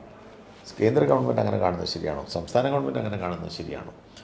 വാസ്തവത്തിൽ ഈ കർഷകർ ഈ റബ്ബർ ഉൽപ്പാദനം നിർത്തിയാൽ നമ്മുടെ രാജ്യത്തിൻ്റെ സ്ഥിതി, റബ്ബറില്ലാതെ രാജ്യം ചലിക്കുമോ? അപ്പോൾ നമ്മളിത് മുഴുവൻ ഇമ്പോർട്ട് ചെയ്യേണ്ടി വരും.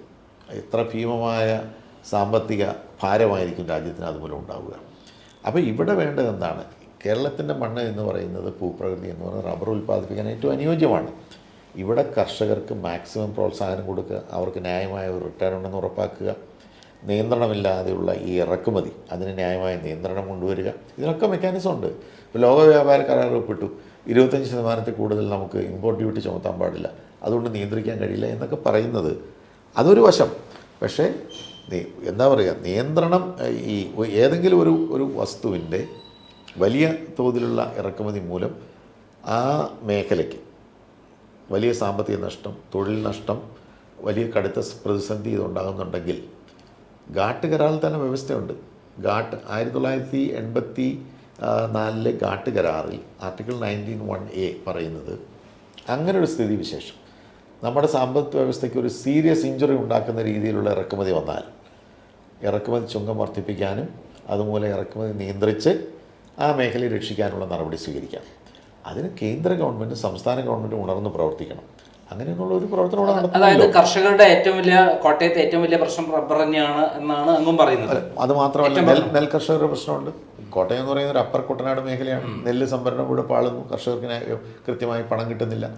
നാളികേര കർഷകരുടെ പ്രശ്നങ്ങളുണ്ട്. അപ്പോൾ ഈ പ്രശ്നങ്ങൾക്കൊക്കെ പരിഹാരം അങ്ങനെ നാളികേരവും അല്ലെങ്കിൽ കാർഷിക മേഖലയുമായി ബന്ധപ്പെട്ടുകൊണ്ടുള്ള പ്രശ്നങ്ങളുണ്ട്.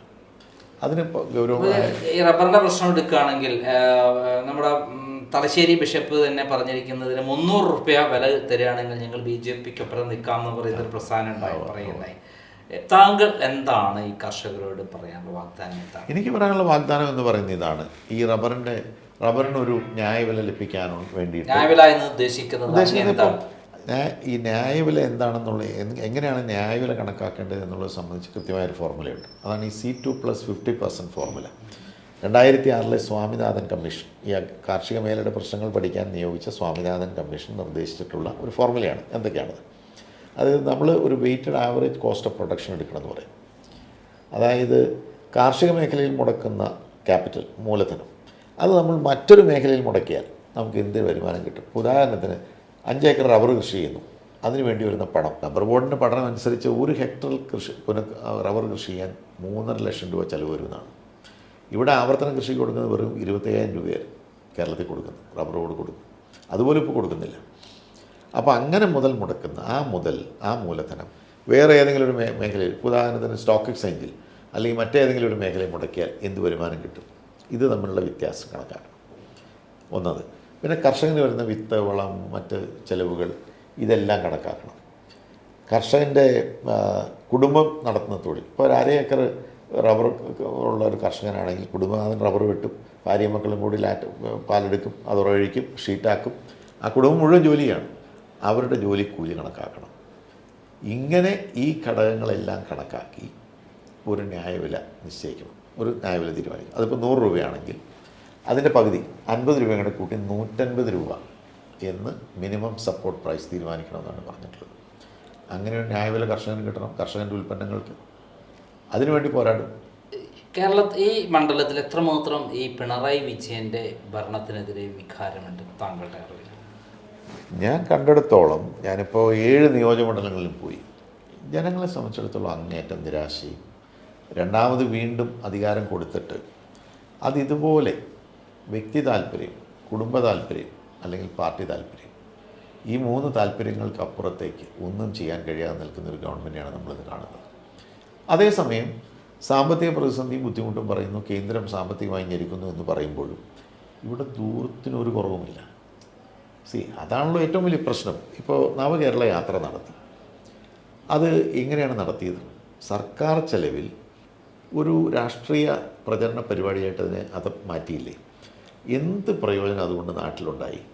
ഏതെങ്കിലും ഒരാളുടെ പ്രശ്നം മുഖ്യമന്ത്രിയോ ഈ മന്ത്രിമാരോ കേൾക്കാൻ തയ്യാറായോ? അവരൊരു ബസ്സിൽ കയറി യാത്ര ചെയ്തു, രാവിലെ കുറേ എന്താ പറയുക പ്രമുഖ വ്യക്തികളെ വിളിച്ചു കൂട്ടി ഭക്ഷണം, കാപ്പി കഴിക്കുന്നു, പ്രാതൽ കഴിക്കുന്നു, അതിനുശേഷം ഉച്ച കഴിഞ്ഞ് 1-2 പൊതുയോഗത്തിൽ പ്രസംഗിക്കുന്നു, പോകുന്നു. ഒരു പരാതി വാങ്ങിച്ചു, ഉദ്യോഗസ്ഥന്മാരിൽ നിന്ന് വാങ്ങിച്ചു. അതിനിവർ ഈ പണം മുടക്കി, ഇത്രയും പണം മുടക്കി യാത്ര ചെയ്യേണ്ട വല്ല കാര്യമുണ്ടോ? അത് ഉദ്യോഗസ്ഥന്മാർ അതിന് മുമ്പ് 5-6 മാസം മുമ്പ് ഇതേപോലെ ഒരു അദാലത്ത് നടത്തിയതാണ്. ആ അദാലത്ത് നടത്തി വാങ്ങിച്ച അപേക്ഷകളിൽ ഒന്നും ഒരു തീർപ്പും എടുക്കാതെ വീണ്ടും ഇങ്ങനെ ഒരു പരിപാടിയായിട്ട് ഇറങ്ങിയത് എന്താവശ്യത്തിനാണ്? ഈ കോട്ടയം പാർലമെന്റ് നിയോജകമണ്ഡലത്തിൽപ്പെട്ട പുതുപ്പള്ളിയിൽ ഉണ്ടായിരുന്ന നമ്മുടെ മുൻ മുഖ്യമന്ത്രി ഉമ്മൻചാണ്ടി കൊണ്ടുവന്ന ജനങ്ങളിൽ നിന്ന് പരാതി വാങ്ങി അവർക്ക് അപ്പം പരിഹരിച്ചു പോകുന്ന ഒരു പരിപാടി ഉണ്ടായിരുന്നു. ആ പരിപാടിയോട് മാതൃകയായിട്ടാണല്ലോ ഇപ്പോൾ നവകേരള യാത്ര എന്ന് പറഞ്ഞത്. അങ്ങനെയാണ് നമ്മൾ വിചാരിച്ചത്. പക്ഷേ ആ പരിപാടി, ഉമ്മൻചാണ്ടി സാറിൻ്റെ പരിപാടിയും ഇപ്പോഴത്തെ ഈ നവകേരള പരിപാടിയും തമ്മിൽ യാതൊരു ബന്ധവും ഉണ്ടായിരുന്നില്ല. അജഗജാന്തരം എന്ന് നമ്മൾ പറയുമല്ലോ, അതുപോലുള്ള അകലമാണ് ഉണ്ടായിരുന്നത്. ഉമ്മൻചാണ്ടി സാറെന്ന് പറഞ്ഞാൽ ഞാൻ നേരിട്ട് കണ്ടിട്ടുണ്ട്. അതിരാവിലെ തുടങ്ങിയാൽ 7-8 മണി സമയം മുതൽ തുടങ്ങിയാൽ പിറ്റേ ദിവസം എപ്പത്തിയിരുന്നു അവിടെ സമ്മേളിക്കുന്ന മുഴുവൻ ആളുകളെയും കണ്ട് അവരുടെ പരാതി നേരിട്ട് വാങ്ങിച്ച് അപ്പോൾ ഉത്തരവിടാവുന്നത് അദ്ദേഹം അപ്പോൾ തന്നെ തീരുമാനം. താങ്കൾ ഉമ്മൻചാണ്ടിയെയും പിണറായി വിജയനെയും കൂടെ ഒന്ന് കമ്പയർ ചെയ്യുമ്പോൾ എങ്ങനെ അവർ തമ്മിൽ ഒരു സാമ്യവുമില്ല. കാരണം ഉമ്മൻചാണ്ടി സാറെന്ന് പറയുമ്പോൾ അദ്ദേഹം നമുക്കങ്ങനെ ഒരു വ്യക്തിത്വം, അതായത് ഈ ഇങ്ങനെ തളരാതെ ക്ഷീണിക്കാതെ ഈ ജനങ്ങളുമായി നിരന്തരം ബന്ധപ്പെട്ട് അതിലൊരു മടിയും കാണിക്കാതെ നിൽക്കുന്ന ഒരു സ്വഭാവം, അത് അദ്ദേഹത്തിന് മാത്രമുള്ളൊരു സ്വഭാവമാണ്. സാധാരണക്കാരെ കൊണ്ടൊന്നും ഇമിറ്റേറ്റ് ചെയ്യാൻ പറ്റുന്നൊരു സ്വഭാവമല്ല. അപ്പോൾ ശ്രീ പിണറായി വിജയൻ അത്രയും ചെയ്യണമെന്നൊന്നും ഞാൻ പറയുന്നില്ല. പക്ഷേ ഏറ്റവും ചുരുങ്ങിയത് ഒരു ജനാധിപത്യ മര്യാദ കാണിക്കുക. ഒരാളൊരു നിവേദനം തരാൻ വന്നു, അല്ലെങ്കിൽ ഒരാൾ അടുത്ത് നിന്നൊരു പടമെടുക്കണമെന്ന് ആവശ്യപ്പെടുന്നു, മാധ്യമങ്ങളൊന്ന് എന്തെങ്കിലും ചോദ്യങ്ങൾ ചോദിക്കുന്നു, അതിനോടൊക്കെ കാണിക്കുന്ന ഒരു അസഹിഷ്ണുത, അതെനിക്ക് തോന്നുന്നു അത് ശരിയല്ല, അത് വളരെ തെറ്റാണ്. അദ്ദേഹത്തെ പോലെ ഇത്രയും തഴക്കവും പഴക്കമുള്ളൊരു നേതാവ്, അദ്ദേഹം വളരെ താഴെ തലത്തിൽ നിന്ന് വളർന്നു വന്ന ആളല്ലേ, പാർട്ടിയുടെ ഏറ്റവും താഴെ തലത്തിൽ തുടങ്ങി പടിപടിയായി ഉയർന്നു വന്ന ആളാണല്ലോ ശ്രീ പിണറായി വിജയൻ. അദ്ദേഹത്തിൻ്റെ പ്രതികാരത്തിൻ്റെ ഭാഗമായിട്ട് ജയിലിൽ പോയിട്ടുള്ള ആളാണ്, കള്ളക്കേസിൽ കൂടി ജയിലിൽ പോയിട്ടുള്ള ആളാണ് ഞാനും. അതെ, ഞാൻ അതേപോലെ ഷാജസ്കറിയോ അതേപോലെ തന്നെയുള്ള ധാരാളം ആളുകൾ. ഞാൻ പറയുന്നത് അതാണ് സമീപനത്തിലെ വ്യത്യാസമാണ്. ഇപ്പോൾ ഉമ്മൻചാണ്ടി സാറിൻ്റെ അവിടെ ഇതുപോലെ ജനസമ്പർക്ക പരിപാടിക്ക് പോയപ്പോൾ അദ്ദേഹത്തിന് ഒരു കല്ലേറുണ്ടായി. കല്ലെറിഞ്ഞ ആൾ തന്നെ വന്ന് അദ്ദേഹം പറഞ്ഞ് കേസൊന്നും എടുക്കണ്ട, കല്ലെറിഞ്ഞ ആൾ വന്ന് മാപ്പ് പറഞ്ഞപ്പോൾ അദ്ദേഹം അതിനോട് ക്ഷമിച്ചു, വളരെ വളരെ ഫ്രണ്ട്ലി ആയിട്ട് ഉമ്മൻചാണ്ടിയുടെ. അപ്പോൾ ഇവർ തമ്മിൽ ശ്രീ പിണറായി വിജയനും ശ്രീ ഉമ്മൻചാണ്ടിയുടെയും സമീപനത്തിൽ വലിയ മാറ്റമുണ്ട്. ഇപ്പോൾ ഓരോരുത്തർക്കും വ്യക്തിപരമായിട്ടുള്ള പ്രത്യേകതകളുണ്ട്, ഇല്ല എന്നും ഞാൻ പറയില്ല. പക്ഷേ ഒരു ജനാധിപത്യ രാജ്യത്ത് ഒരു ജനകീയ നേതാവ് പാലിക്കേണ്ട ഒരു സഹിഷ്ണുത, അതെന്തുകൊണ്ട് ശ്രീ പിണറായി വിജയന് പറ്റുന്നില്ല, എന്തുകൊണ്ടാണെന്ന് എനിക്കറിയില്ല. അതായത് താങ്കൾ ഈ ലോക്സഭാ ഇലക്ഷൻ പ്രചരണം തുടങ്ങുന്നത് ഉമ്മൻചാണ്ടിയുടെ അവിടെ പോയി, അദ്ദേഹത്തിൻ്റെ കല്ലറയിൽ പോയി അവിടെ നിന്ന് പ്രാർത്ഥിച്ചുകൊണ്ടാണ് പറയുന്നത്. എന്തുകൊണ്ടാണ് അങ്ങനെ ഒരു? അല്ല, അതായത് ഇപ്പോൾ ഇതിവിടെ നമ്മുടെയൊക്കെ ഓർമ്മയിലുള്ള എല്ലാ ഇലക്ഷനും കേരളത്തിൽ മുഴുവൻ, പ്രത്യേകിച്ച് കോട്ടയം ജില്ലയിൽ ഈ തെരഞ്ഞെടുപ്പ് പ്രവർത്തനങ്ങൾക്ക് നേതൃത്വം കൊടുത്തിരുന്നത് ഉമ്മൻചാണ്ടി സാറാണ്. അപ്പോൾ സ്വാഭാവികമായും ഒരു പൊതു അഭിപ്രായം നമ്മൾ തുടങ്ങുമ്പോൾ, ഇന്ന് അദ്ദേഹം ഇല്ല, അദ്ദേഹത്തിൻ്റെ ഓർമ്മകൾ ഇപ്പോഴും അന്തരീക്ഷം നിറഞ്ഞു നിൽക്കുകയാണ്. തുടങ്ങുമ്പോൾ അവിടെ പോയി ഒന്ന് പ്രാർത്ഥിച്ച് ഒരു അനുഗ്രഹം വാങ്ങി തുടങ്ങണം എന്നൊരു ആഗ്രഹം എനിക്കും ഉണ്ടായിരുന്നു. പൊതുവെ എല്ലാവരും അത് അംഗീകരിച്ചു. അങ്ങനെയാണ് അവിടെ പോയി അത് തുടങ്ങിയത്. അതായത് താങ്കളുടെ ഗുരു ആയിരുന്നു KM മാണി. എൻ്റെ ഗുരുവല്ല, കേരള കോൺഗ്രസിന്റെ താങ്കളുടെ നേതാവായിരുന്നു. എന്തുകൊണ്ടാണ് അദ്ദേഹത്തിന്റെ കല്ലറയിൽ അവിടെ പോയിരുന്നു? ഞാൻ മിക്കവാറും എല്ലാ പഴയ കേരള കോൺഗ്രസ് നേതാക്കന്മാരുടെ കല്ലറ, എൻ്റെ പിതാവിൻ്റെ അടുത്ത് ഇപ്പോൾ ഞാൻ എപ്പോഴും പോകുന്നതാണ്. അവിടെ ഇപ്പോൾ പ്രത്യേകിച്ച് അങ്ങനെ എനിക്ക് പോകേണ്ട കാര്യമില്ല. ഉമ്മൻചാണ്ടി സാറിൻ്റെ അടുത്ത് പോയി, രണ്ടാമത് പോയത് KM മാണി സാറിൻ്റെ കുടീരത്തിലാണ്. അതിനുശേഷം ശ്രീ മാത്തശ്ശൻ ഗുരുവിനാക്കുന്നൽ, ഞങ്ങളുടെ പാർട്ടിയുടെ ആദ്യത്തെ സ്ഥാപക ജനറൽ സെക്രട്ടറിയാണ്, അദ്ദേഹത്തിൻ്റെ കല്ലറയിൽ പോയി. ജയ ചാക്കോ, അകലക്കൊന്ന് MLA ആയിരുന്നു, ജയ ചാക്കോ സാറിൻ്റെ കല്ലറയിൽ പോയി. അതുപോലെ തന്നെ പിന്നീട് ഈ പറയുന്ന ഇനിയിപ്പോൾ നാളെ ഈ അടുത്ത ഞാൻ പിറവത്തെ പര്യടനം തുടങ്ങുമ്പോൾ ശ്രീ TN ജേക്കബിൻ്റെ അവിടെ പോയി പ്രാർത്ഥിച്ച് അതിന് ശേഷമാണ് തുടങ്ങുന്നത്. അങ്ങനെ എത്തിപ്പറ്റാവുന്ന പഴയകാല നേതാക്കന്മാരുടെ കല്ലറകളിലെല്ലാം പോയി പ്രാർത്ഥിച്ച് ആണ് പോകുന്നത്. ഇപ്പോഴത്തെ കണക്കൂട്ടലിൽ ഇപ്പോൾ നിലവിലുള്ള നിയമസഭാ ഇലക്ഷനാണല്ലോ ഏറ്റവും മാനദണ്ഡമായി എടുക്കേണ്ടത്. അപ്പോൾ അത് നോക്കുമ്പോൾ തന്നെ 1,00,000-ൽ മേലെ വോട്ടിൻ്റെ ഭൂരിപക്ഷം ഇപ്പോഴുണ്ട്. താങ്കൾ എത്ര വോട്ടിൻ്റെ ഭൂരിപക്ഷമാണ് പ്രതീക്ഷ? ഞാൻ അങ്ങനെ ഒന്നും പറയുന്നില്ല. അപ്പോൾ ഞാൻ അങ്ങനെ ഒരു ഇത്ര 1,00,000 വോട്ട് കിട്ടും അങ്ങനെയൊന്നും ഞാൻ പറയുന്നില്ല. ജനങ്ങളാണ് തീരുമാനിക്കേണ്ടത്. ഇപ്പോൾ നമുക്കൊരു പൊതു തെരഞ്ഞെടുപ്പിൽ നമ്മളോടൊപ്പം മത്സരിക്കുന്ന വേറെയും സ്ഥാനാർത്ഥികളുണ്ട്. നമ്മളൊരു പരസ്പര ബഹുമാനത്തിൽ ഞാൻ വിജയിക്കും, എനിക്ക് ഇത്ര ലക്ഷം വോട്ടിൻ്റെ ഭൂരിപക്ഷം കിട്ടും എന്നൊന്നും ഞാൻ പറയുന്നില്ല. UDF വിജയിക്കും എന്നുള്ള ശുഭാപ്തി വിശ്വാസം തീർച്ചയായിട്ടും ഉണ്ട്. അതിൽ യാതൊരു മാറ്റവുമില്ല. ഈ പാർലമെൻറ്റ് മണ്ഡലത്തിൽ UDF അനായാസേന വിജയിക്കും, യാതൊരു സംശയ കാര്യത്തിലില്ല. പക്ഷേ ഇനി ഭൂരിപക്ഷമൊക്കെ എന്ന് പറയുന്നത് നമ്മളുടെ പ്രവർത്തനത്തെയും ഇനി മുതൽ അങ്ങോട്ടുള്ള ഞങ്ങളെടുക്കുന്ന ഓരോ നിലപാടും എനിക്കൊരു ആത്മവിശ്വാസക്കുറവില്ല. ഞാൻ ആത്മവിശ്വാസത്തോടെയാണല്ലോ പറഞ്ഞത് UDF വിജയിക്കുമെന്ന് പറയുന്നത്. ഞാൻ 1,00,000 വോട്ട് ഇപ്പോഴുള്ള ഒരു പോക്കറ്റിലുള്ള ഒരു വോട്ടാണ്. കാരണം കേരള കോൺഗ്രസ് മാറിയിട്ടും അതിന് ശേഷമുള്ള ഒരു വിജയമാണ് കഴിഞ്ഞ നമ്മളുടെ പോക്കറ്റിൽ വോട്ടുണ്ട് എന്നൊരിക്കലും നമുക്ക് ജനാധിപത്യ വ്യവസ്ഥയിൽ പറയാൻ പറ്റില്ല. ജനങ്ങൾ ഓരോ കാര്യങ്ങൾ വീക്ഷിച്ചും നിരീക്ഷിച്ചും സമീപനങ്ങളെയും നിലപാടിനെയും ഒക്കെ വിലയിരുത്തിയുമാണ് വോട്ട് ചെയ്യുക. അപ്പോൾ അതുകൊണ്ട് എനിക്കിപ്പോൾ ഫിക്സഡ് ഡെപ്പോസിറ്റായിട്ട് 1,00,000 വോട്ടുണ്ട് എന്ന് പറയുന്നത് വെറുതെയാണ്. നമ്മളിത് കണ്ടിട്ടുണ്ടല്ലോ. ഇപ്പോൾ 1999 വാജ്പേയി ഗവൺമെൻറ് ഇന്ത്യ ഷൈനിങ് എന്ന് പറഞ്ഞുകൊണ്ട് സുഖമായിട്ട് ജയിച്ചു വരാമെന്ന് പറഞ്ഞുകൊണ്ടാണ് 4 വർഷം കഴിഞ്ഞപ്പോൾ പിരിച്ചുവിട്ടു. ഞങ്ങളൊക്കെ അന്ന് പാർലമെൻറ്റുണ്ട്. 4 വർഷം, 1 വർഷം നേരത്തെ പിരിച്ചുവിട്ടു. പക്ഷേ തെരഞ്ഞെടുപ്പ് വന്നു കഴിഞ്ഞ് റിസൾട്ട് വന്നപ്പം വാജ്പേയി തോറ്റുപോയി, തിളക്കമൊന്നും ജനം അംഗീകരിച്ചില്ല, ഒന്നാം UPA സർക്കാർ അധികാരത്തിൽ വന്നു എന്ന് പറഞ്ഞതുപോലെ തെരഞ്ഞെടുപ്പിൽ എന്തും സംഭവിക്കാം. പക്ഷേ നമുക്ക് പൊതുവായിട്ടൊരു കാഴ്ചപ്പാടുണ്ട്. ഞാൻ ആ കാഴ്ചപ്പാടേ പറയുള്ളൂ.